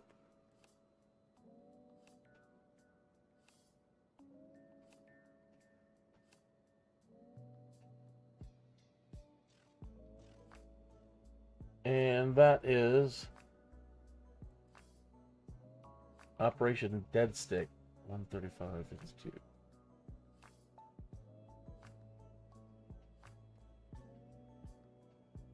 Oh, what the hell?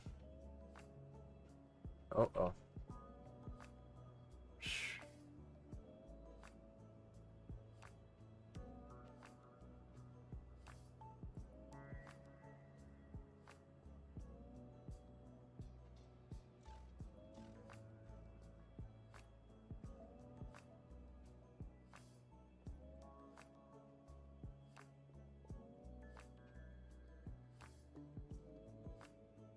What is going on?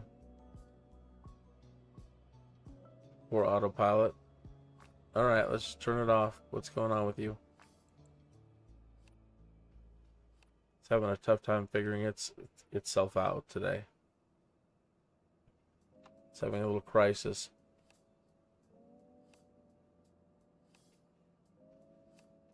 Let me pause right here. I think we're at Operation Dead Stick. Yes, we are. So let me note that here.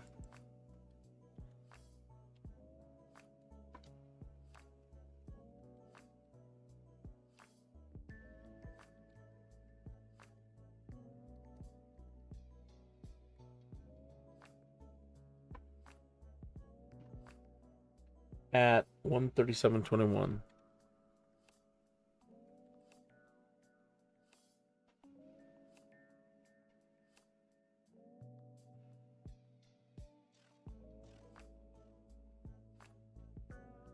Operation Dead Stick was the code name for an operation by airborne forces of the British Army that took place in the early hours of the 6th of June 1944 as part of the Normandy landings of the Second World War.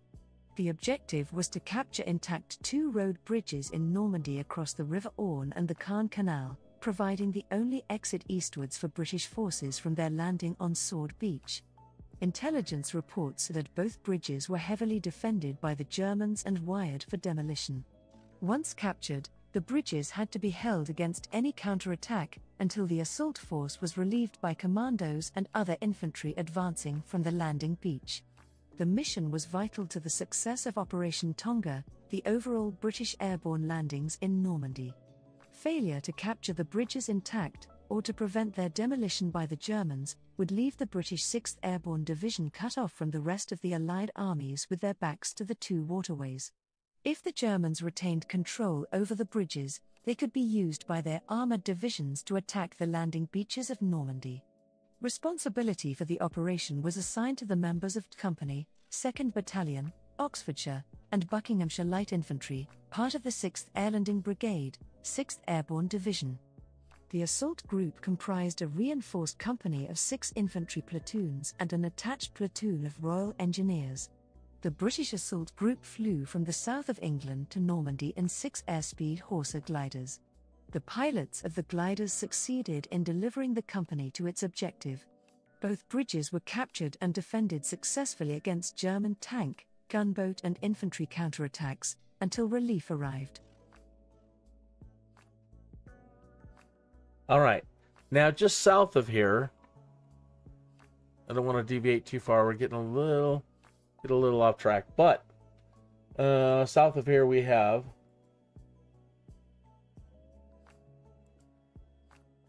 Caen, 139:45. Caen, Normandy. Caen is a commune in northwestern France. It is the prefecture of the department of Calvados.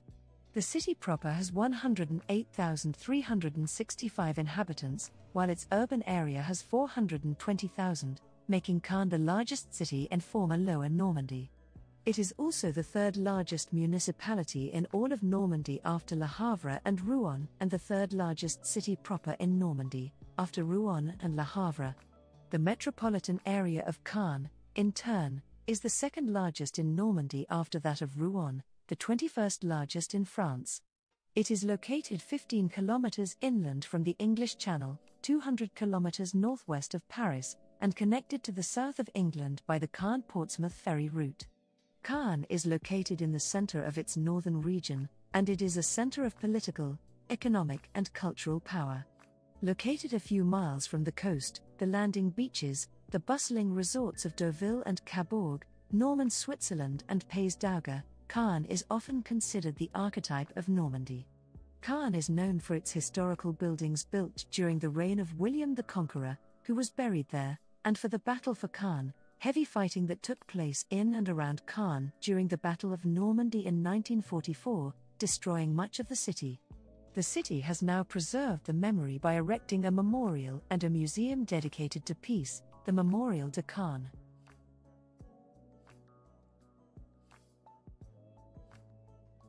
And here also, airport.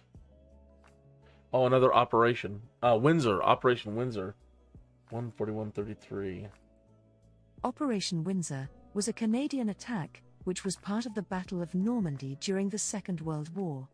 The attack was undertaken by the 3rd Canadian Infantry Division to take Querqueville and the adjacent airfield, from troops of the 12th SS Panzer Division Hitlerjugend of Panzergruppe West. The attack was originally intended to take place during the later stages of Operation Epsom, to protect the eastern flank of the main assault, but was postponed for a week. On the 4th of July, the 8th Canadian Infantry Brigade and an attached battalion of the 3rd Canadian Infantry Division attacked Querqueville, supported on the flanks by the 2nd Canadian Armoured Brigade. The village was captured by mid-afternoon, but German resistance in the south defeated 2 attacks on the airfield, despite significant Allied tank and air support.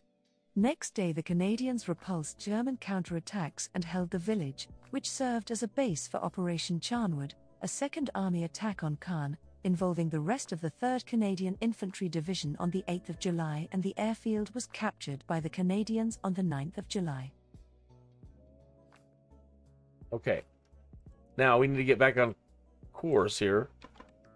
And we are, switch back over to nav. Let's see if the plane can figure out what to do with itself.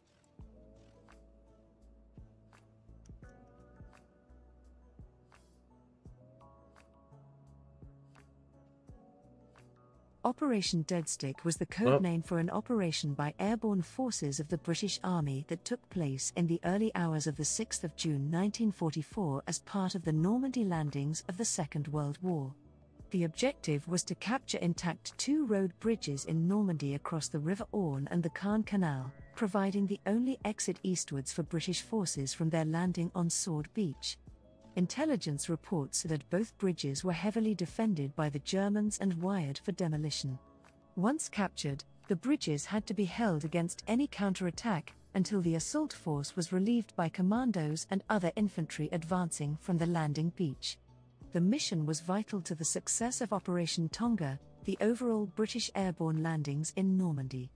Failure to capture the bridges intact, or to prevent their demolition by the Germans, would leave the British 6th Airborne Division cut off from the rest of the Allied armies with their backs to the 2 waterways. If the Germans retained control over the bridges, they could be used by their armoured divisions to attack the landing beaches of Normandy.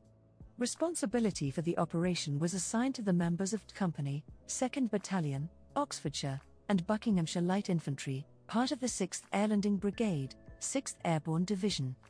The assault group comprised a reinforced company of 6 infantry platoons and an attached platoon of Royal Engineers. The British assault group flew from the south of England to Normandy in 6 airspeed Horsa gliders. The pilots of the gliders succeeded in delivering the company to its objective. Both bridges were captured and defended successfully against German tank, gunboat and infantry counterattacks, until relief arrived.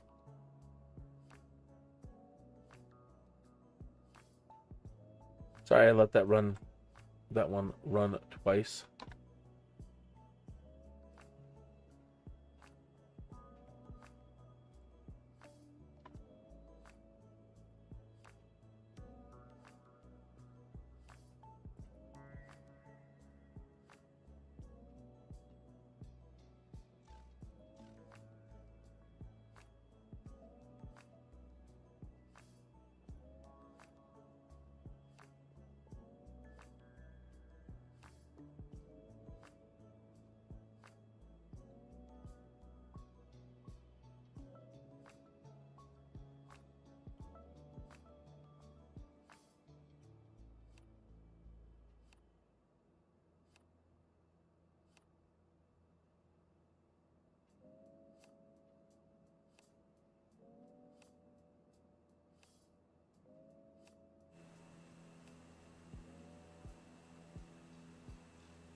Just straight up ahead,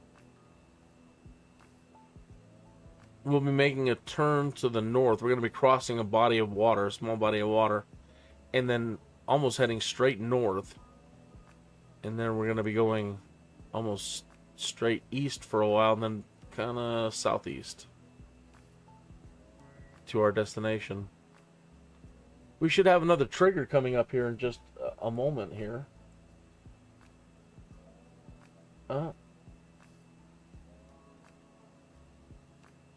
Up here. Oh, a hotel.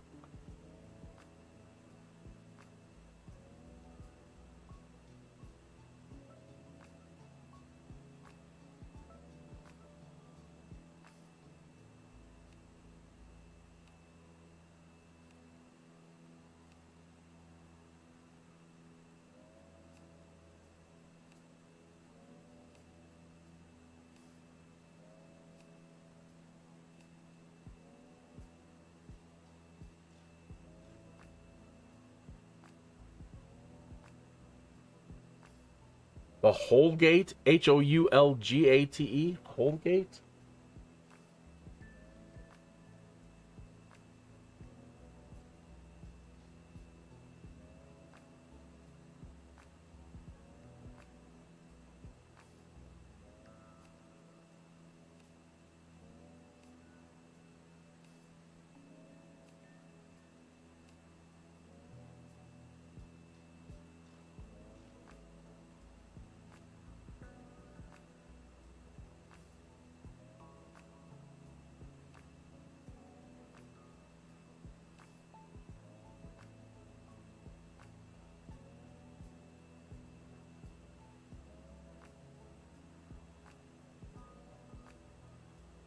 This hotel is coming up underneath us here.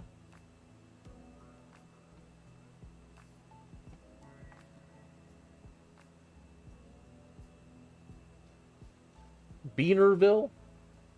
No, really?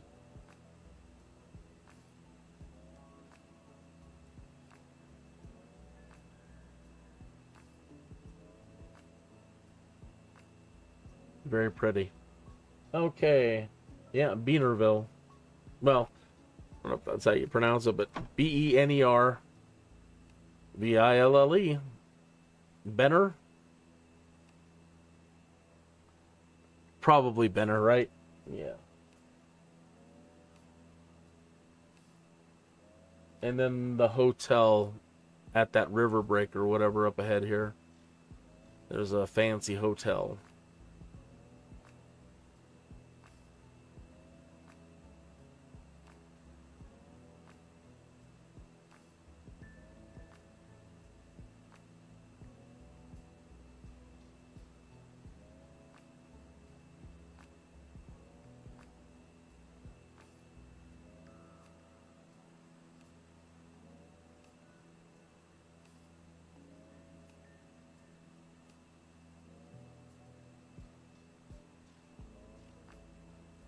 The Hotel Barrière Le Normandie Deauville is a grand hotel of the Groupe Lucien Barrière in Deauville, Normandy.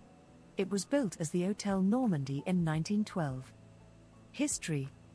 The Hotel Normandy was opened in 1912 by architect Théo Petit, following the opening of the nearby casino of Deauville. Both were opened by Eugène Cornouche, the former owner of Maxim's restaurant in Paris and director of the Trouville-sur-Mer casino. In the next year, he opened the Royal Barrière Hotel in Deauville. Later, his partner, François André, took over management of the hotel. In 1927, he built the Hôtel du Golfe. In 1962, the Groupe Lucien Barrière was founded. The hotel is considered the flagship hotel of Groupe Barrière. 1 year after its opening, funded by her English lover boy couple, Coco Chanel set up her Chanel hat shop within the hotel grounds. All right. I wish it would hold. It loses the information, so you tell it how fast to go, and then once you leave it, it forgets it and it resets. All right, so let me zoom down here. It's on the main road. Just off the turn there.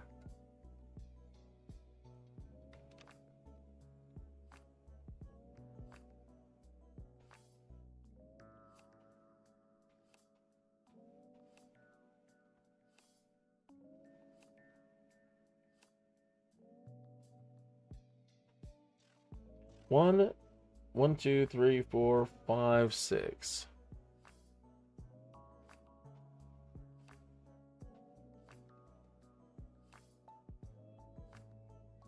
Two, three. It's hard to tell what is a building or what is a block. 1, 2, 3, 4, 5. There.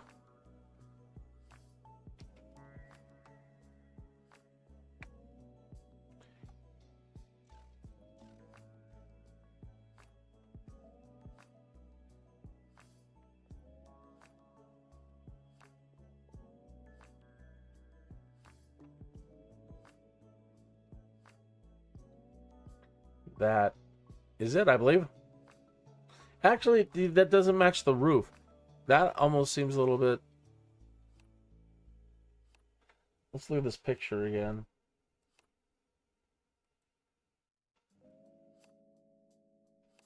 Yeah, it's got the red roof and some spires on it. So again, maybe, you know, Microsoft doesn't have it all set up.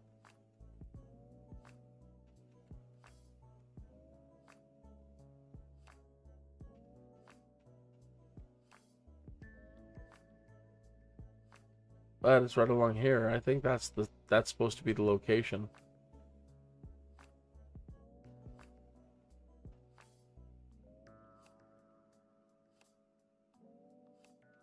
Nice church.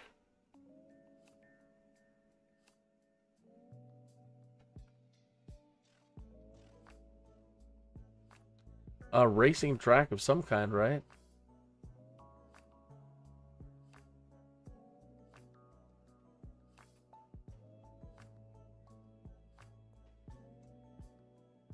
Must look like a Globe Theater. Now it's just a bunch of buildings in a circle.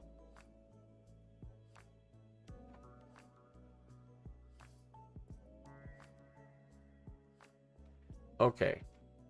Moving on.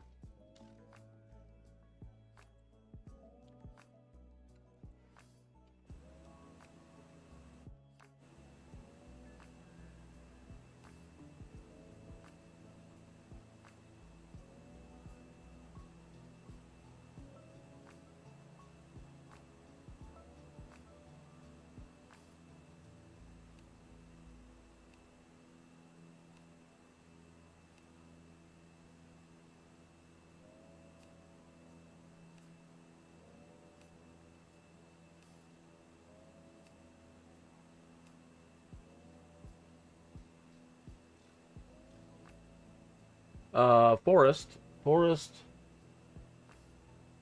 Saint Gaetan.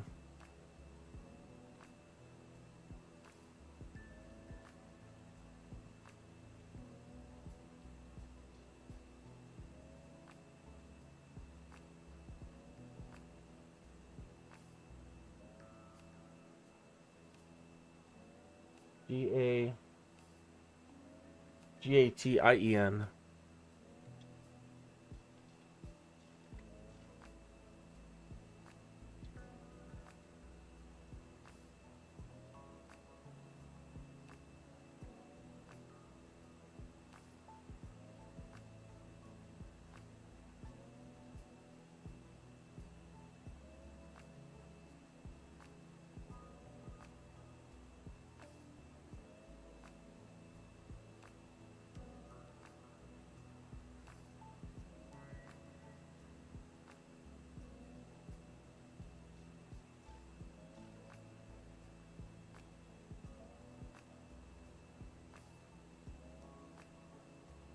Honfleur.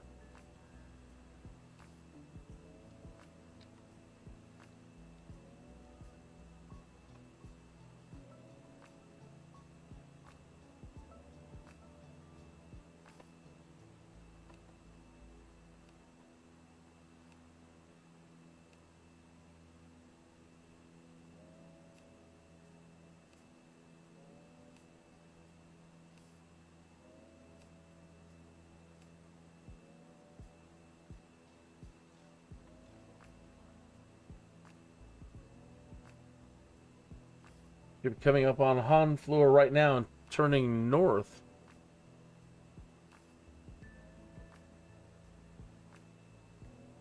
It is especially known for its old port, characterized by its houses with slate-covered frontages, painted many times by artists, including in particular Gustave Courbet, Eugène Boudin, Claude Monet, and Johann Jonkent, forming the École de Honfleur, which contributed to the appearance of the Impressionist movement. The Sainte-Catherine Church, which has a bell tower separate from the principal building, is the largest wooden church in France. The first written record of Honfleur is a reference by Richard III, Duke of Normandy, in 1027. By the middle of the 12th century, the city represented a significant transit point for goods from Rouen to England. Located on the estuary of one of the principal rivers of France with a safe harbour and relatively rich hinterland, Honfleur profited from its strategic position from the start of the 100 Years' War. The town's defences were strengthened by Charles V in order to protect the estuary of the Seine from attacks from the English. This was supported by the nearby port of Harfleur. However, Honfleur was taken and occupied by the English in 1357 and from 1419 to 1450. When under French control, raiding parties often set out from the port to ransack the English coasts, including partially destroying the town of Sandwich, in Kent, England, in the 1450s. At the end of the 100 Years' War, Honfleur benefited from the boom in maritime trade until the end of the 18th century. Trade was disturbed during the Wars of Religion in the 16th century. The port saw the departure of a number of explorers, in particular in 1503 of Bernat Palmier de Gonville to the coasts of Brazil. In 1506, local man Jean Dennis departed for Newfoundland Island and the mouth of the St. Lawrence. An expedition in 1608, organized by Samuel de Champlain, founded the city of Quebec in modern-day Canada. After 1608, Honfleur thrived on trade with Canada, the West Indies, the African coasts and the Azores.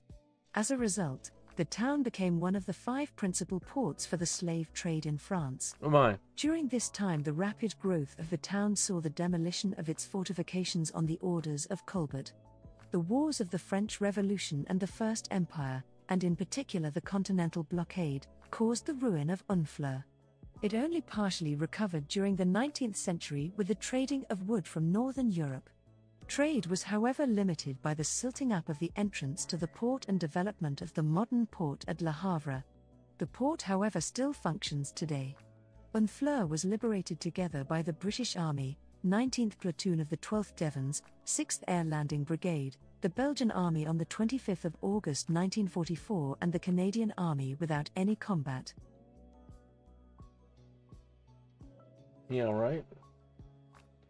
Just make a note here.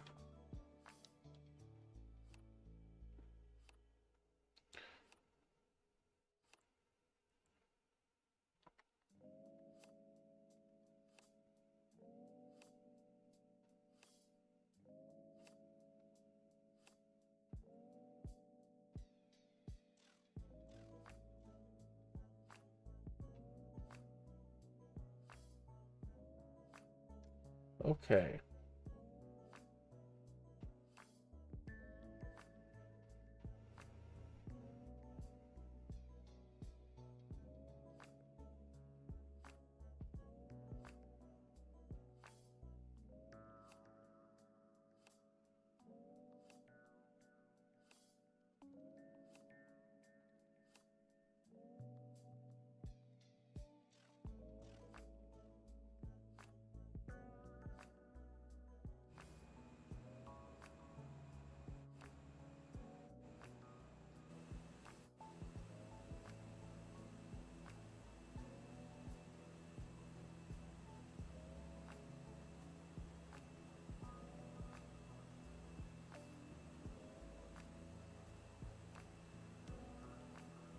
Okay, coming back to the port of Normandy here.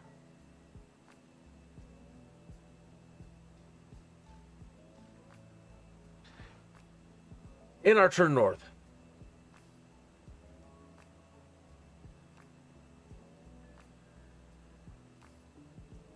The Pont de Normandy is a cable-stayed road bridge that spans the River Seine linking Le Havre to Honfleur in Normandy, northern France.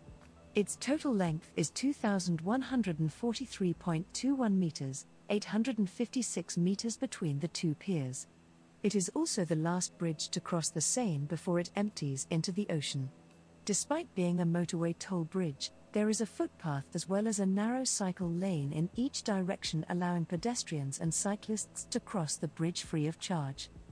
The bridge was designed by Michel Verlogu. The general studies have been led by Bernard Rasbaud from Bourget, and the works management was shared between G. Barlett and P. Jacquet. The architects were François Doyle and Charles Levine. Construction by Bourget, Campinon Bernard, Dumes, Monberg, and Thorsin, Quillery, Soggia and Spy Batignolles began in 1988 and lasted 7 years. The bridge opened on the 20th of January 1995. At that time it was both the longest cable-stayed bridge in the world, and also had a record distance between piers for a cable-stayed bridge. It was more than 250 meters longer between piers than the previous record. This record was lost in 1999 to the Tatara Bridge in Japan. Its record for length for a cable-stayed bridge was lost in 2004 to the 2,883 meters of the Rio Antirrio. At the end of construction, the total cost for the bridge, all ancillary structures and finance costs, was $465 million and was financed by Natixis. The bridge on its own cost €233 million. The cable-stayed design was chosen because it was both cheaper and more resistant to high winds than a suspension bridge. Shortly after opening, the longest cables exhibited excessive vibrations, so several damping systems were quickly retrofitted. The span, 23.6 meters wide, is divided into 4 lanes for traffic and 2 lanes for pedestrians. The pylons, made of concrete, are shaped as upside-down Ys. They weigh more than 20,000 tons and are 214.77 meters tall. More than 19,000 tons of steel and 184 Freycinet cables were used.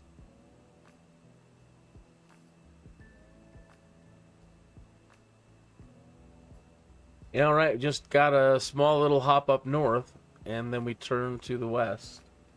Turn to the east, on my bad.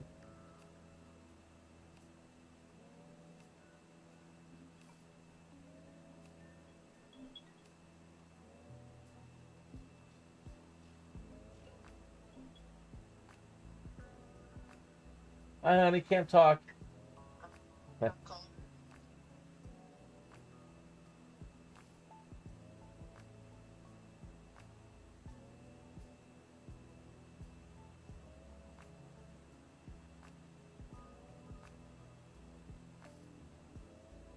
But she knows I'm live streaming. Oh, she expected me to wrap it up at 3. No wonder. Time flies.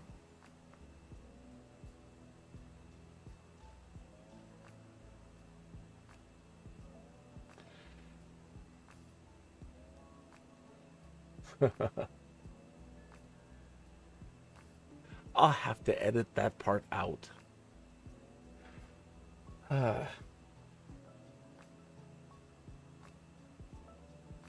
What is this place? Angerville. Angerville.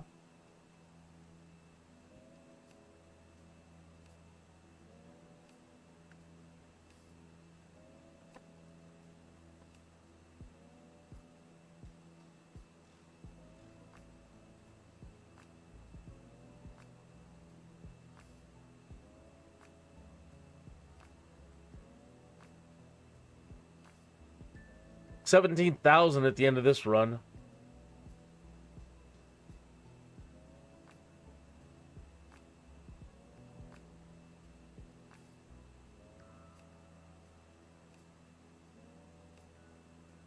I can't say we're really making money. You know, that's not being the goal. The goal is pretty much to at least maintain what we have, and we've been doing that. We're still a little over 9 million. We were closer to 10 million. So the South American trip, man, all the trees around the runways in South America, I made a lot of bad mistakes, and I'm got to be really careful of how I approach runways with trees, I'm misjudging it. And I keep clipping my landing gear on the trees. And I caused, yeah, about, $1 million worth of damage. So, anyway, I lost so much money on that. But this whole European trip so far, just here and there, making a little bit here and there, we're just kind of keeping things nice and stable. All right, let's take a peek at the BUSHTALK map and see where we're at. We are at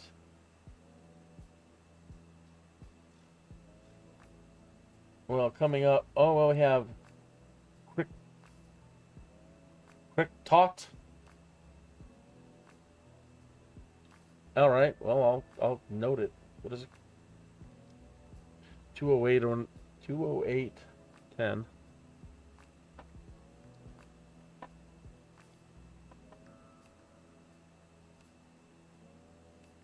And it was called CRIQU.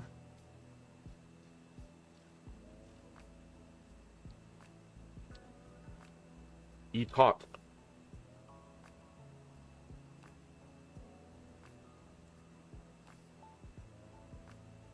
Longues-sur-Mer. Wow, what a name.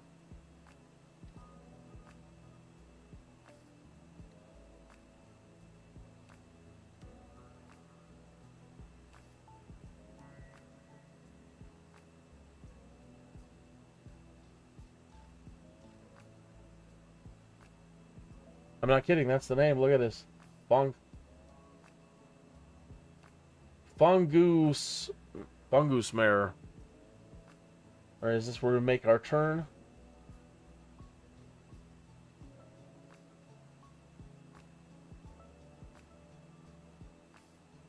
Two.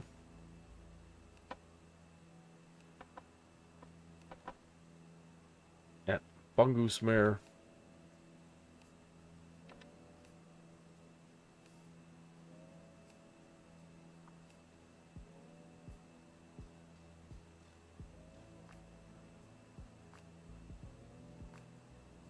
Getting a little hazy.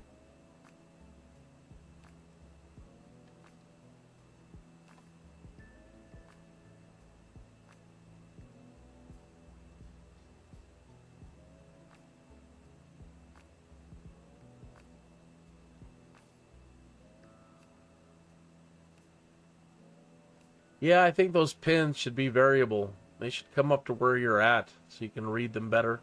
Or there's got to be a way to make those pins better, or you'd think that there would be a way to put a background behind them, like they do with the flight names. 1031.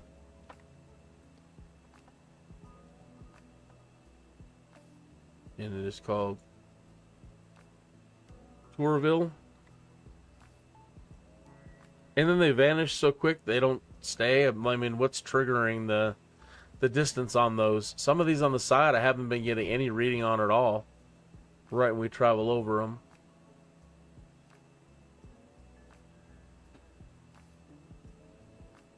So I'll have to look into the settings on that.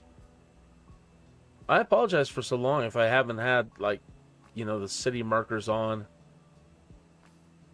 I realize looking back now at some of my videos, just how much information I didn't put into the description and the timestamping and the chapters, yada, yada, yada. It doesn't make for a nice description if you, can't entice people with all the cool places that they're going to pass in the in the chapters. La Rousseau. So hard to read. Let's check over here. Not this. We don't even have a name for it here.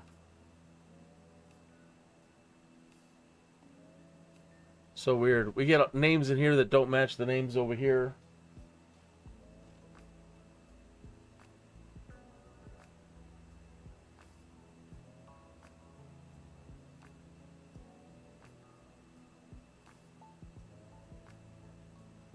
Can't tell if that's thief or thief.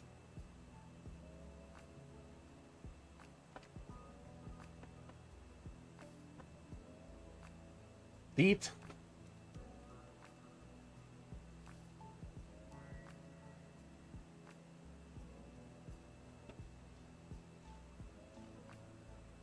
Thierg. Thierg.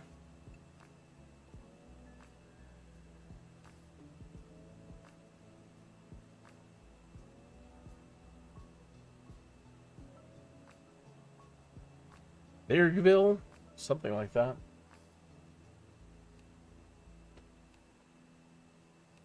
Yeah, Querqueville.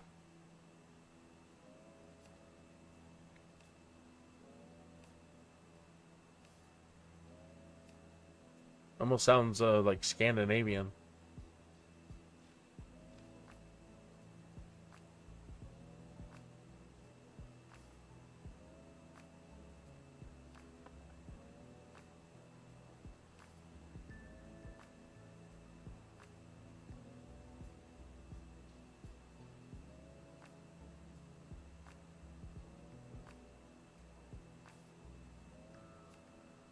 Let me use my superpowers and change the weather again.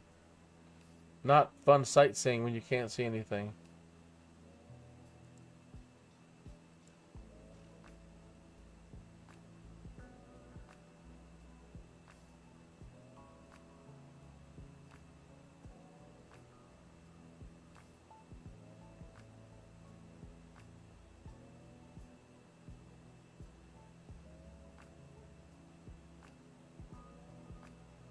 Hourville.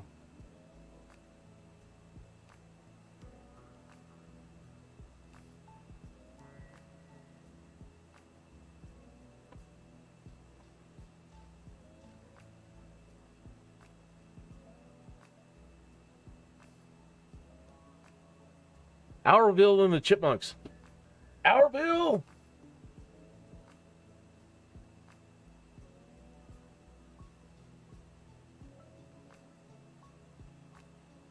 We've kind of got a... I know these places have names, but when I'm looking over at BUSHTALK, just between here and the next big place, it's just a long hop of nothingness. There's no points of interest along the way. Between here and there, just mapping the little cities.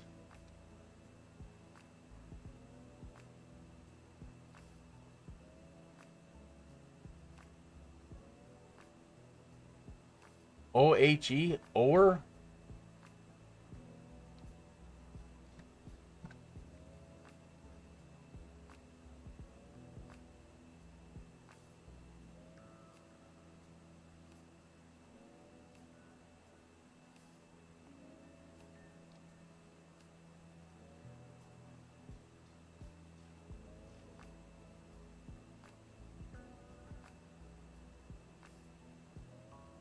Vauxville.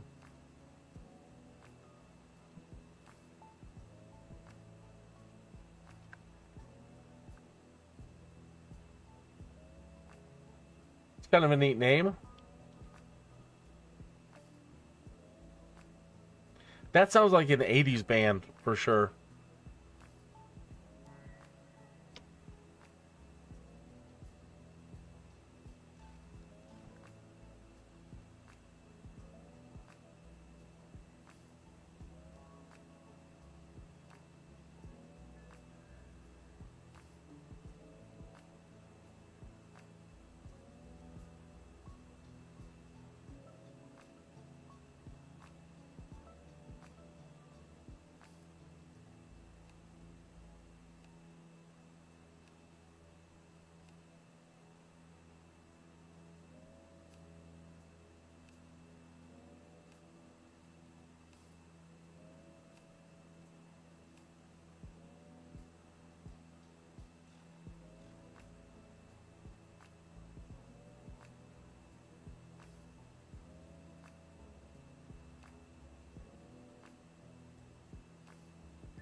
about to it.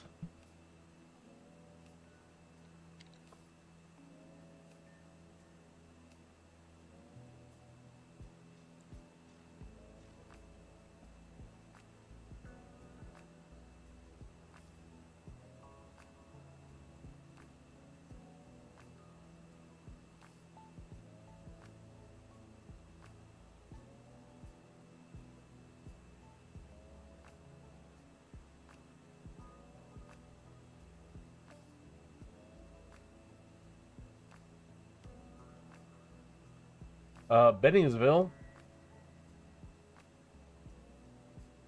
Rouville, Rouville,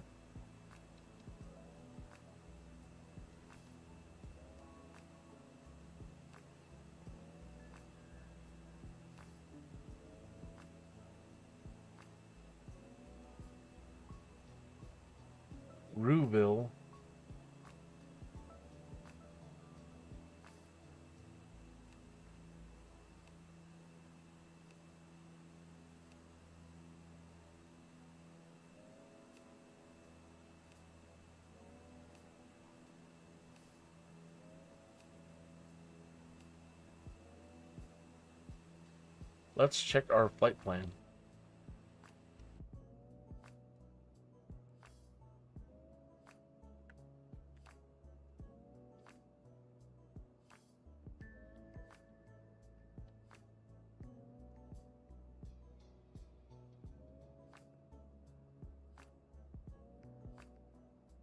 Yeah, okay. See what I mean?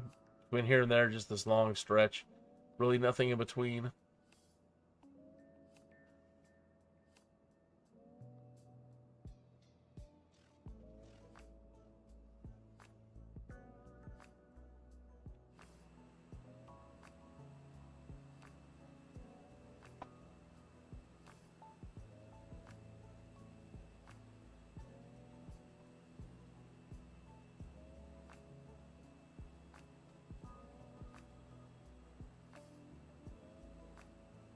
In the edited version, this is going to be a nice place to put some grand piece of music.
Hopefully you've tuned in and you look down and you're like, that's my house.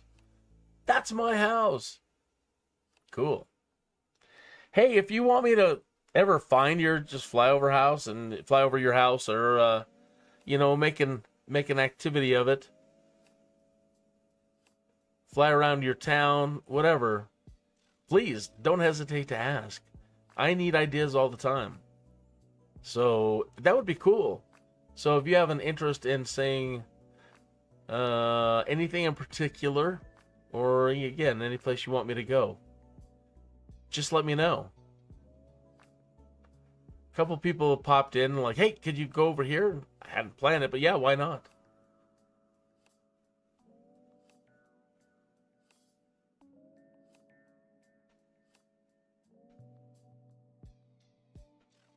Coming up on a forest.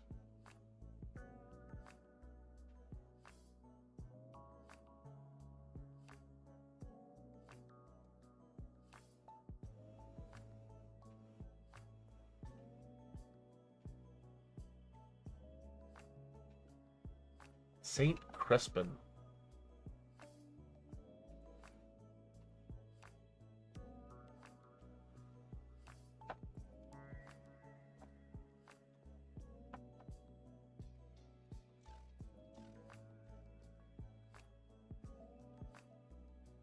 St. Crespin.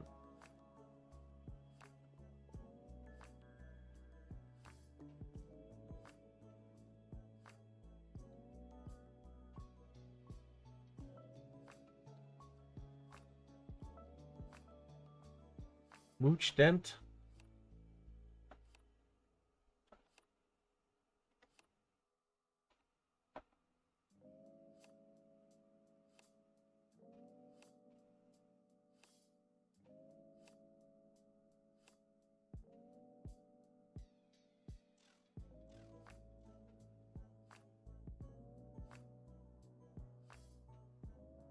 Mooch Dent.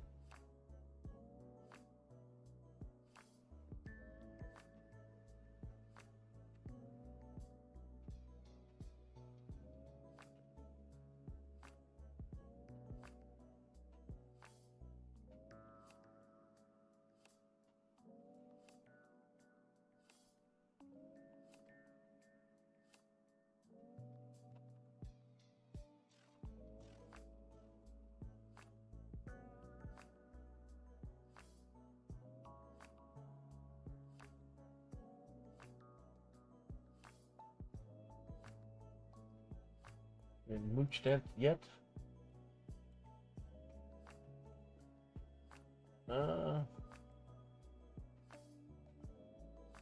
It's not.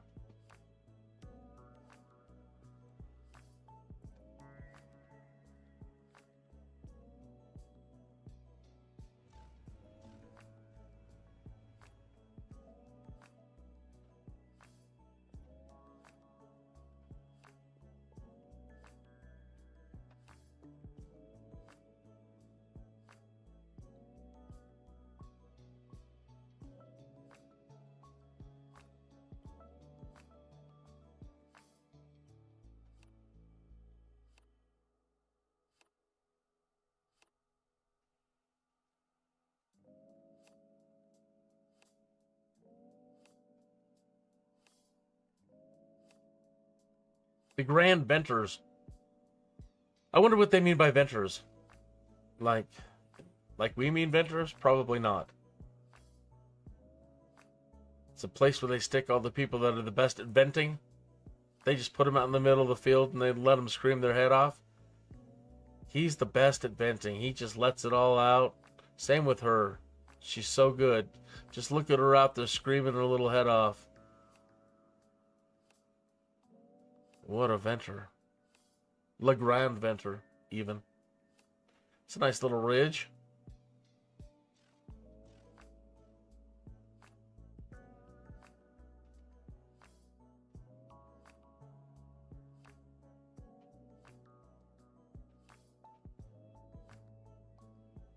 St. Valerie.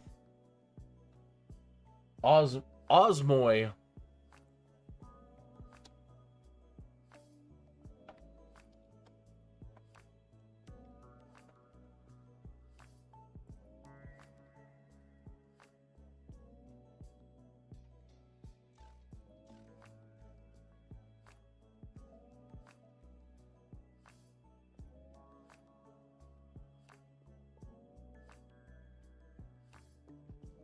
pardon the drone, every now and then, I mean, persistently, it's never been fixed. It always rotates slowly over time.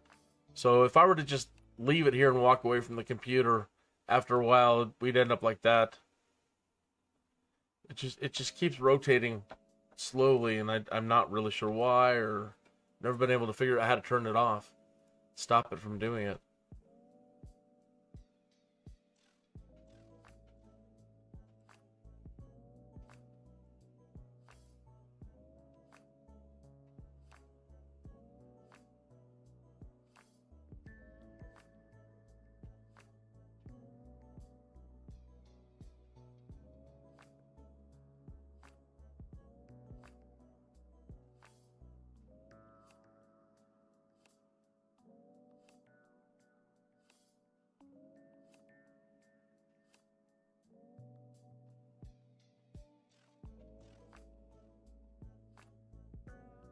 Well, amen. We're coming up on amens. That means we're getting really close to our destination.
What a train. That's very nice.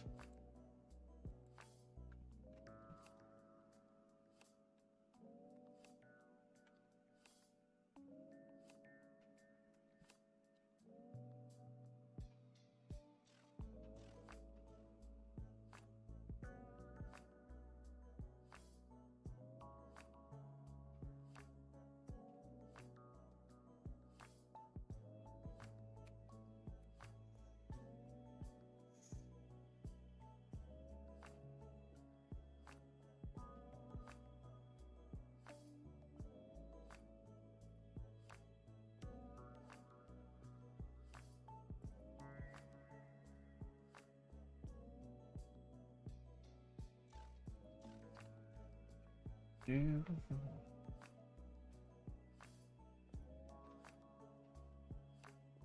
can't believe it's only Tuesday.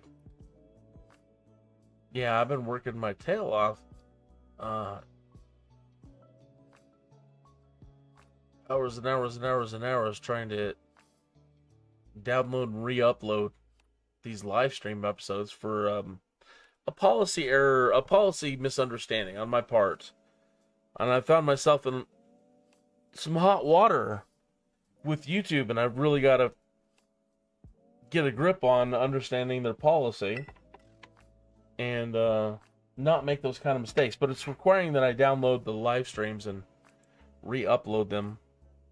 And I have the opportunity now to go ahead and make sure they're all edited, so that they'll have chapters and they're all time-stamped right.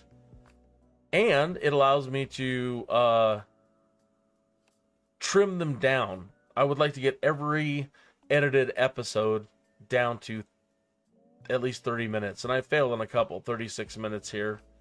But one was I got down aggressively to 26.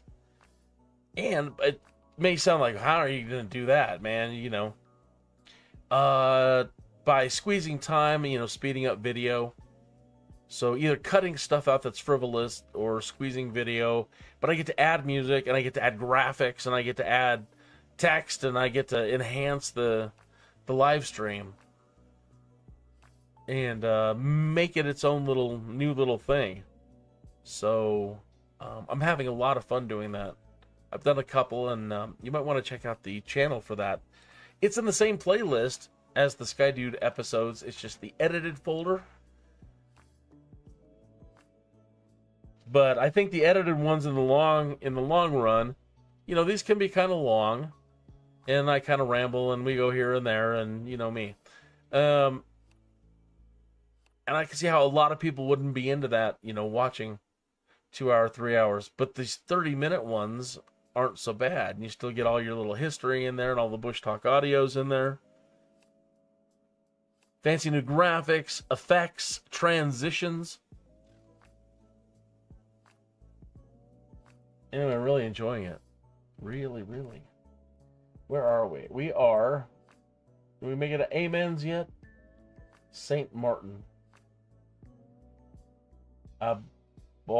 Bosque?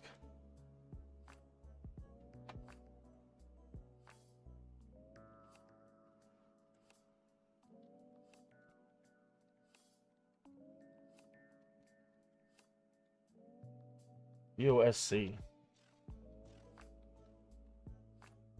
It's 357.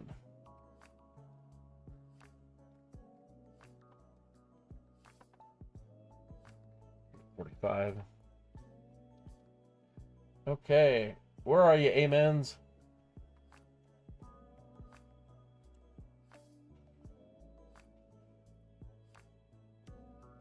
Oh, it's still way over here.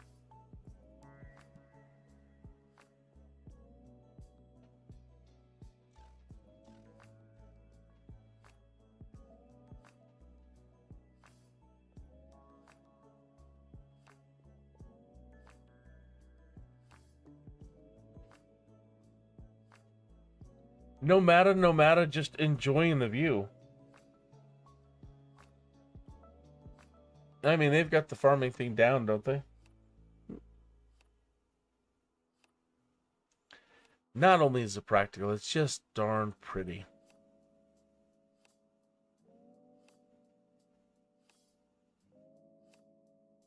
That's a pretty little place.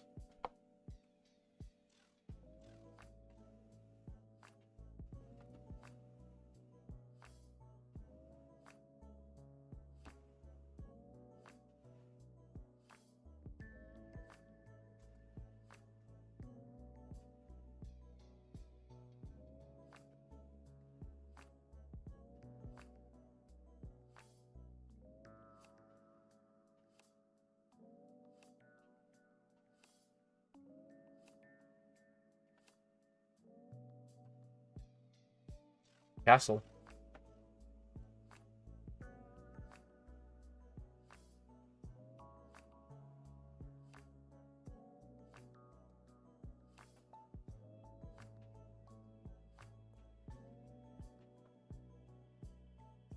Like somebody shotgun blast that field down there. Why you? Oh, coming up August 26th, if not sooner, if they do a pre-release. So sad. So many people already have access to it, but it's not a big deal. Gives me time to keep doing my edits. Concentrate on that, because when I get going on it, it's going to be woohoo. August 26th, Manor Lords comes out, and it's a city builder, and we talked a little bit about cities earlier, city builders, Sim City. But it's a medieval city builder. And it also has combat similar to Rome, the Rome Total War series, Rome 2, any of the Total War line. So that should be really, really, really fun combat, along with, you know, building up your people and building up your city. I'm hoping that the individual people gain experience too. In Rome Total War, your troops totally gain experience. But again, how realistic is this? How long do your people live? You know, oh, it's going to be a blast. It's going to be a blast on top of the city building. Just the strategizing is going to be a lot of fun, I think. Have you heard about it? If you haven't heard about it, I guess it's one of the. I guess it's won an award for being the most wishlisted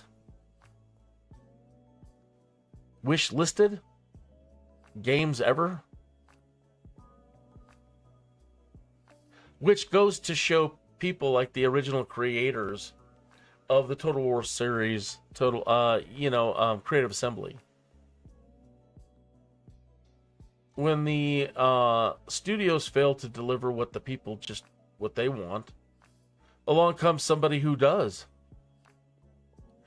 Who will deliver the goods and make all the people happy, and everybody's cheering for them. And they're just having problem after problem after problem with their company and getting it right for what, what the people have been asking for, what they want.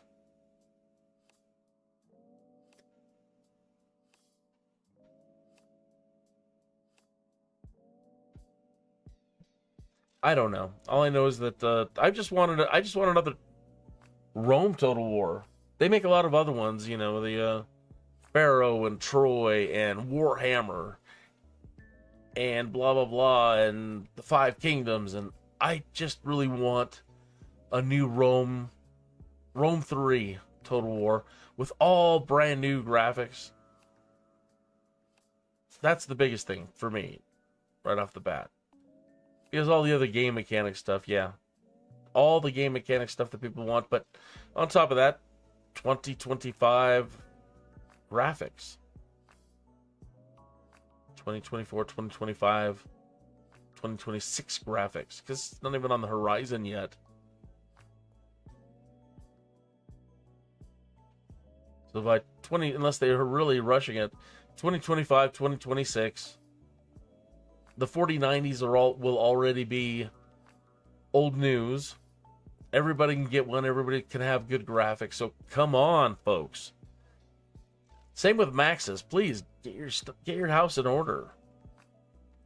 How could you have killed off SimCity and SimCopter and SimTower and just to go play?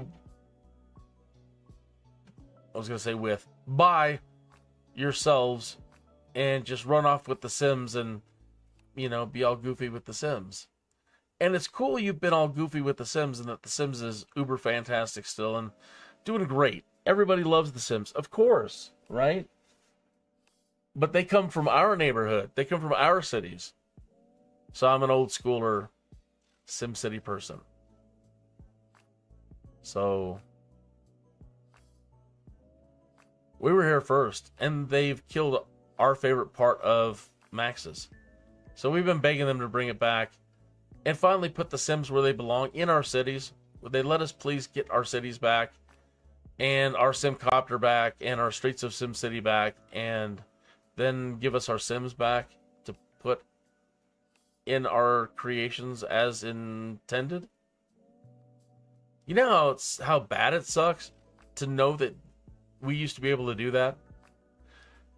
That you could create a SimCity, fly around it in your SimCopter, drive around it in Streets of SimCity. I'm talking about the city you built, and the only thing that was missing was our Sims. And now what, 30 years later? I'm an old man. I'm an old man over here begging for what I wanted 30 years ago.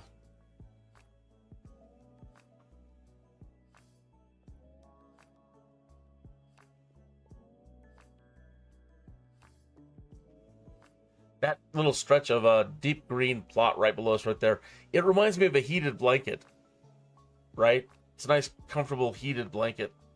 See all the thick wiring underneath? All these here, all heated blankets.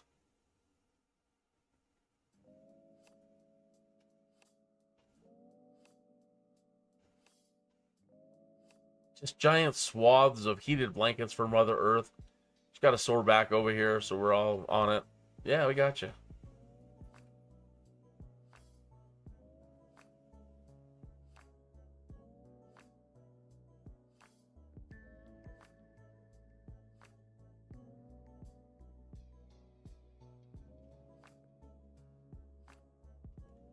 Well, we should be getting really close now, right?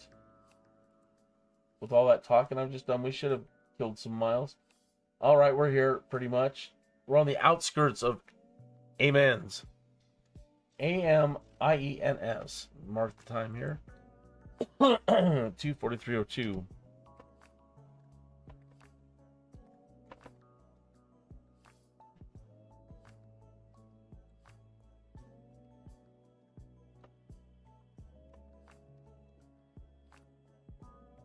And we've got 2 audios in Amiens.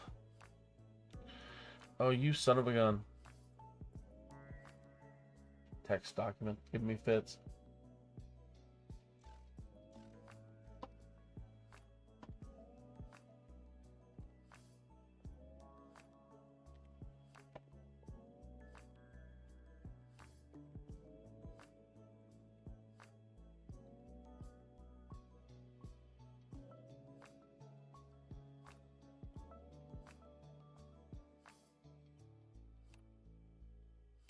All right, once we get right over the center of that, we'll go ahead and stop for these audio tours here.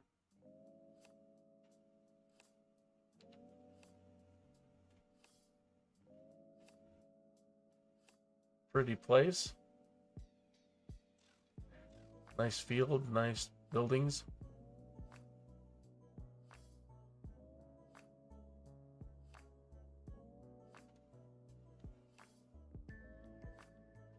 Amiens Cathedral, that's where we're headed.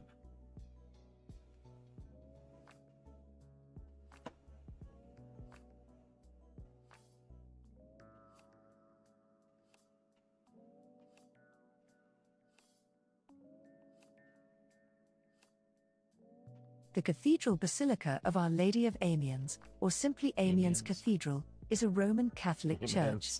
The cathedral is the seat of the Bishop of Amiens. It is situated on a slight ridge overlooking the River Somme in Amiens, the administrative capital of the Picardy region of France, some 120 kilometers north of Paris. Amiens is an example of the high Gothic and Rayonnant styles of Gothic architecture. Flying buttresses. Medieval cathedral builders were trying to maximize the internal dimensions in order to reach for the heavens and bring in more light. In that regard, the Amiens Cathedral is the tallest complete cathedral in France, its stone-vaulted nave reaching an internal height of 42.30 meters. It also has the greatest interior volume of any French cathedral, estimated at 200,000 cubic meters. Amiens Cathedral was commissioned by Bishop Everard de Forloy to replace a smaller church that had burned down in 1218. The cathedral was built between 1220 and 1270. Although it has lost most of its original stained glass, the cathedral is renowned for the quality and quantity of early 13th century Gothic sculpture in the main west facade and the south transept portal, and a large quantity of polychrome sculpture from later periods inside the building. It has been listed as a UNESCO World Heritage Site since 1981. How do you get through all of that and not mention flying buttresses? So, you know, they're boasting about the interior space, right? Architects were trying to figure out how to maximize the interior space on these things, right? Higher and higher walls, taller walls, and that's when they came up with this thing here. These half arch shapes. They're not decorative. That's what's taking the load. So all the load forces are being directed down these arcs to the ground to allow them to build that high. And it seems impractical almost. Like today, with the steel structure, you didn't need all this, I guess. Because look at all the work you had to go to just to build up that those interior spaces. Either way, it makes it look so beautiful. So I guess practical, impractical, practical, I don't know.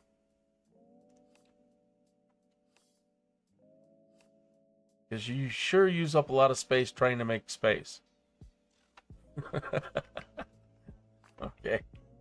There's something else over here. It's probably this building over here, which looks like a burnt out Coke bottle. Now, the graphics in Microsoft Flight Simulator 2020, and maybe on a better machine, but now you're starting to see what we're probably out of the plane's draw distance, and that's why it's looking so crap. If I move the plane over here, it'll load in. It's loading these in now. Let me get over to the building then. Have it try to load in from there. Get right up on it. See what happens. Give it a minute here. Act like we're Spider-Man.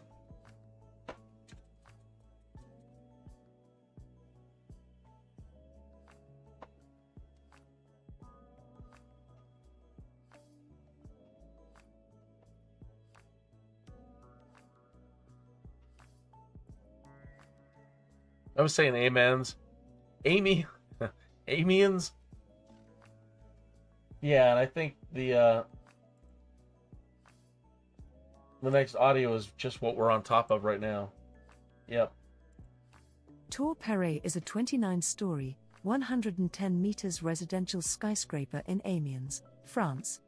It has been described as France's first skyscraper and was registered as a historic monument in 1975. Its building was part of a large-scale reconstruction project helmed by architect Auguste Perret in the Place Alphonse neighborhood, which also involved a rebuild of the nearby railway station. The design phase started as early as 1942, following extensive damages suffered by downtown Amiens during World War II. Perret intended it as an office building before authorities overruled him. Originally measuring 104 meter, Tour Perret was the highest and the first 100-plus meter skyscraper built in France, although it was not the highest in Western Europe, as it has sometimes been written. The building actually fell slightly short of its intended height, as its topmost part, a belfry adorned with a monumental clock, was never built due to delays and cost overruns. In 2005, the tower was finally completed with a so-called sablière de lumière, meaning hourglass of light, designed by architect Thierry van de Wingeert. It is a cube made of 192 active glass panels whose transparency can be electrically adjusted, illuminated by 12 circular neon lamps which project different colors depending on the time of day. In 2017, the lighting system was redesigned and simplified for cost and practicality. The cube's addition brought the height of the building up to 110 meters.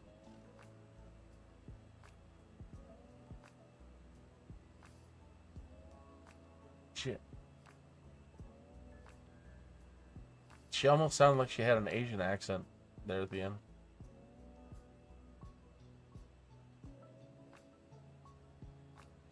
Looks like a giant rail yard down there. Another thing, again, building city games like SimCity and Cities. The joy of when you get actual working transportation and you can do trade deals, and you're building cities and regions, region play and world play, to where you're creating cities that rely on each other, you're shipping goods back and forth, passengers back and forth, and setting up really awesome rail yards with advanced play in SimCity and Cities. It's amazing how much detail you can actually put into certain aspects of construction. Alright, now we have to be really close to our destination here. Close enough we could probably call in... Oh, I'm looking in the wrong place. Looking for love in all the wrong places. That's what I'm looking for right there. So we need to get a hold of air traffic control.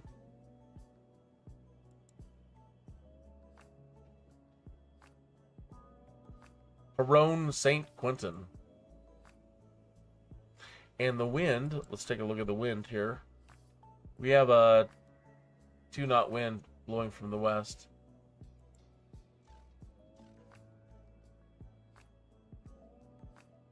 We'll choose runway 09. And I think we're getting the okay there.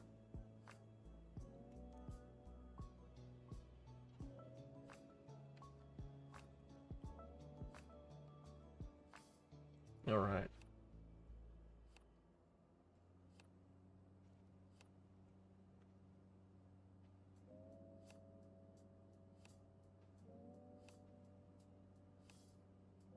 Let me mark this as our arrival.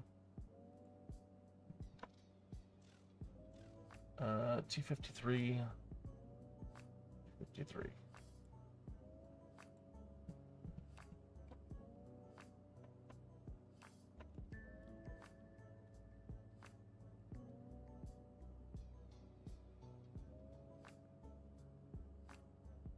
We're passing something right up here, right up over our head here.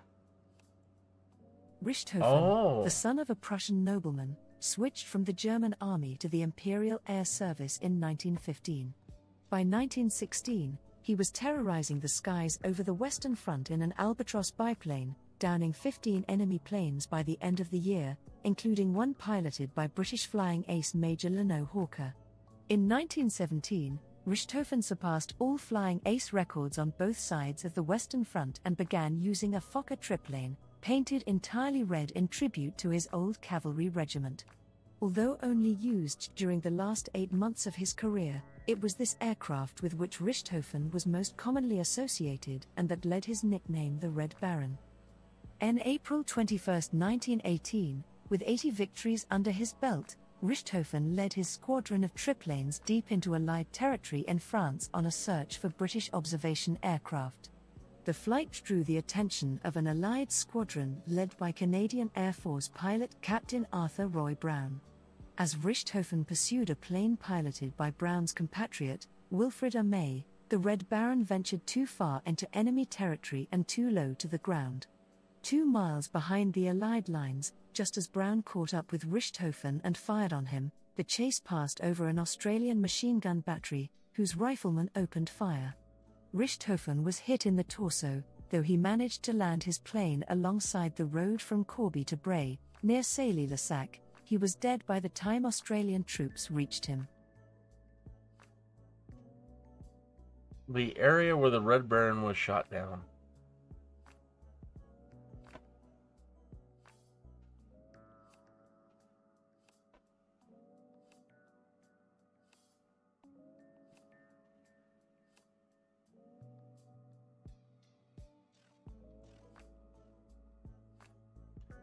By Snoopy, as I understand, right? Snoopy and Woodchuck. What's his name? Woodstock.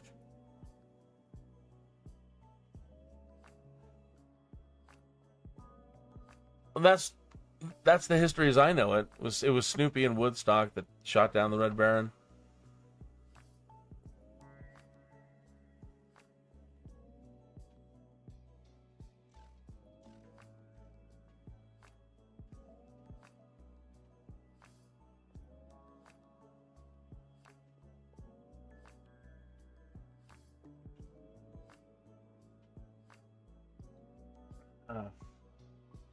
It has been a wonderful day.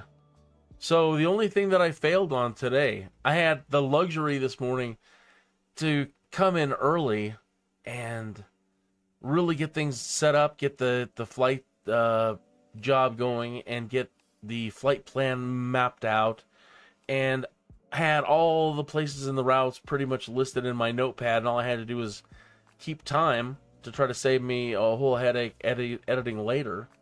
And that's all worked out pretty much. A lot of the places that I wrote down didn't really end up showing up on Bush Talk, and I had to... Either way, it worked out good enough. So it's going to save me a whole lot of time tonight getting all the chapters put into place properly. I just have a few gaps that I'm looking at right now. So overall, it went pretty smashingly. I don't think that these places got put in.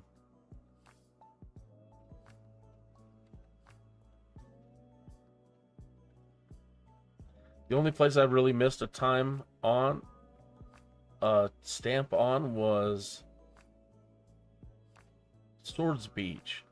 And I was taking so much time over there and being meticulous, and I totally botched that one. So, yeah, a lot of ground we covered today. The Battle of Joberg, the Hague, Bricourt, and I'm skipping stuff here. Battle of Cherbourg,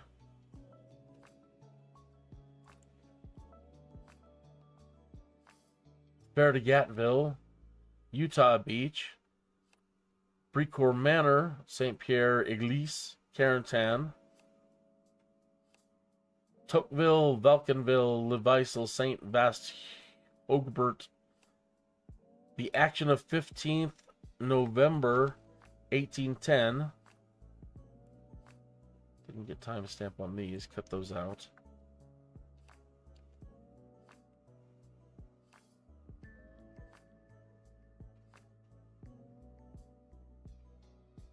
I'm missing an entry for 21320, so not a problem.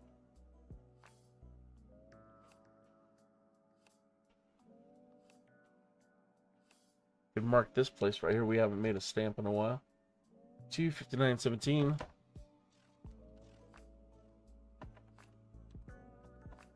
For, I missed the name on the map in here. What's he gonna call it down here? Estres Deniecourt.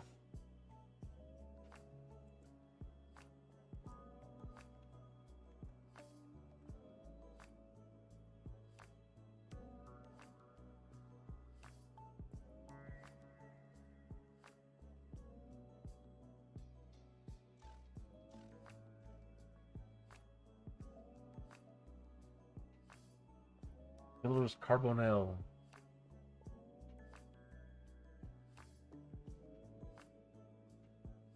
Still, man, every bit of it. Talk about being blessed with beautiful land.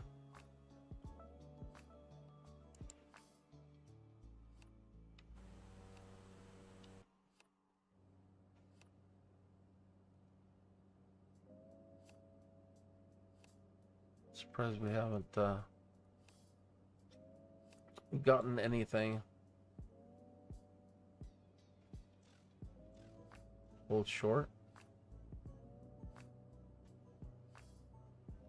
Oh.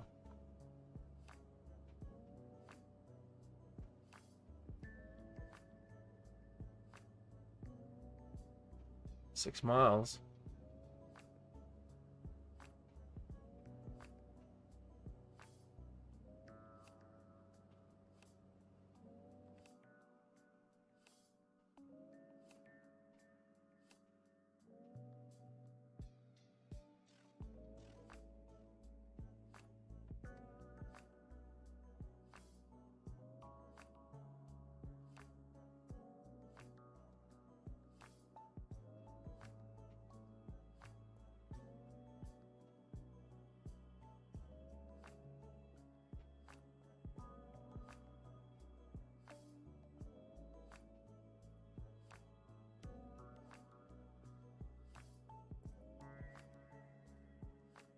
That is really pretty over there.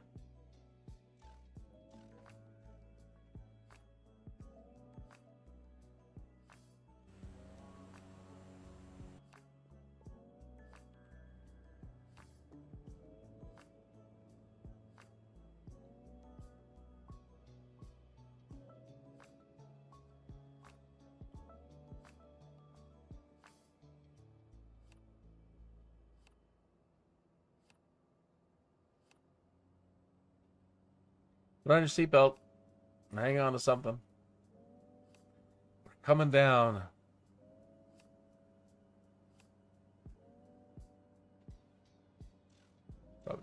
careful.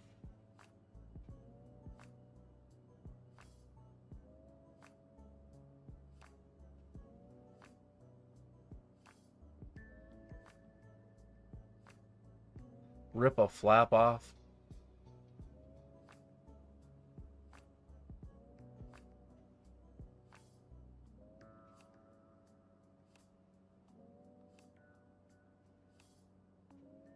All right, let's mark this 304.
Looks like this is a runway slated for demolition, or are they going to take off this last bit?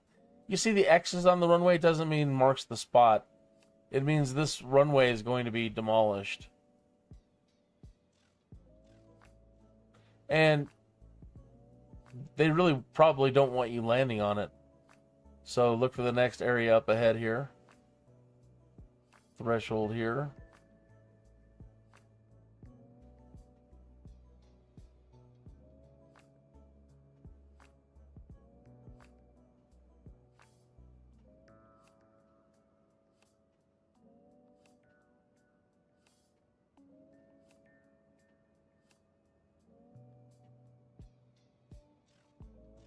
Wants to keep lifting.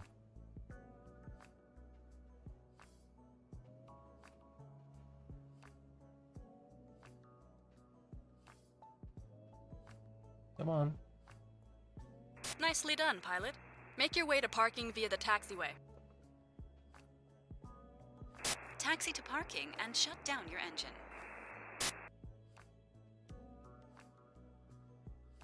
You have the right of way coming off the runway, so we don't have to bother stopping there.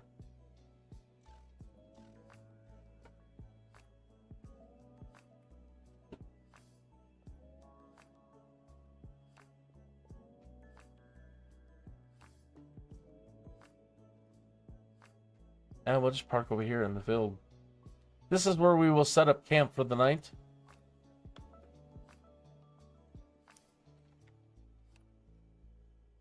And to get paid, we need to turn off our engine here. Forgot to turn on landing lights coming down. Forgot to pull the separator on. So as good as the landing was, full of failure. Yeah, it didn't pull the separator. Didn't set the lights right.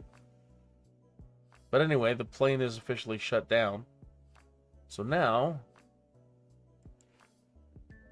we should get something from Transport. there we go. Disembarkation in progress. Getting Stand paid. by.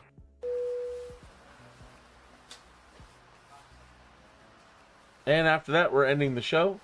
So if you're taking off, have a great night. We'll see you tomorrow. Please like and subscribe.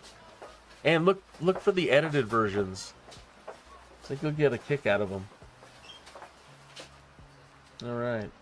So 306.45. Getting paid. Transporter. All the passengers have disembarked. Good job. See you soon. All right. And that's it. So. Start your engine. So, again, the only thing I failed on today was giving myself enough time to create some cover art. That's usually like the easiest thing to do, but really I was planning it out and having so much fun planning it out and downloading the maps before we took off and getting a really nice head start. that I spaced the cover art to the last minute and then couldn't do it. So that's our cover art for the day. I'll get that taken care of here shortly. I need a little bit of a break, a little bit more coffee. See you tomorrow.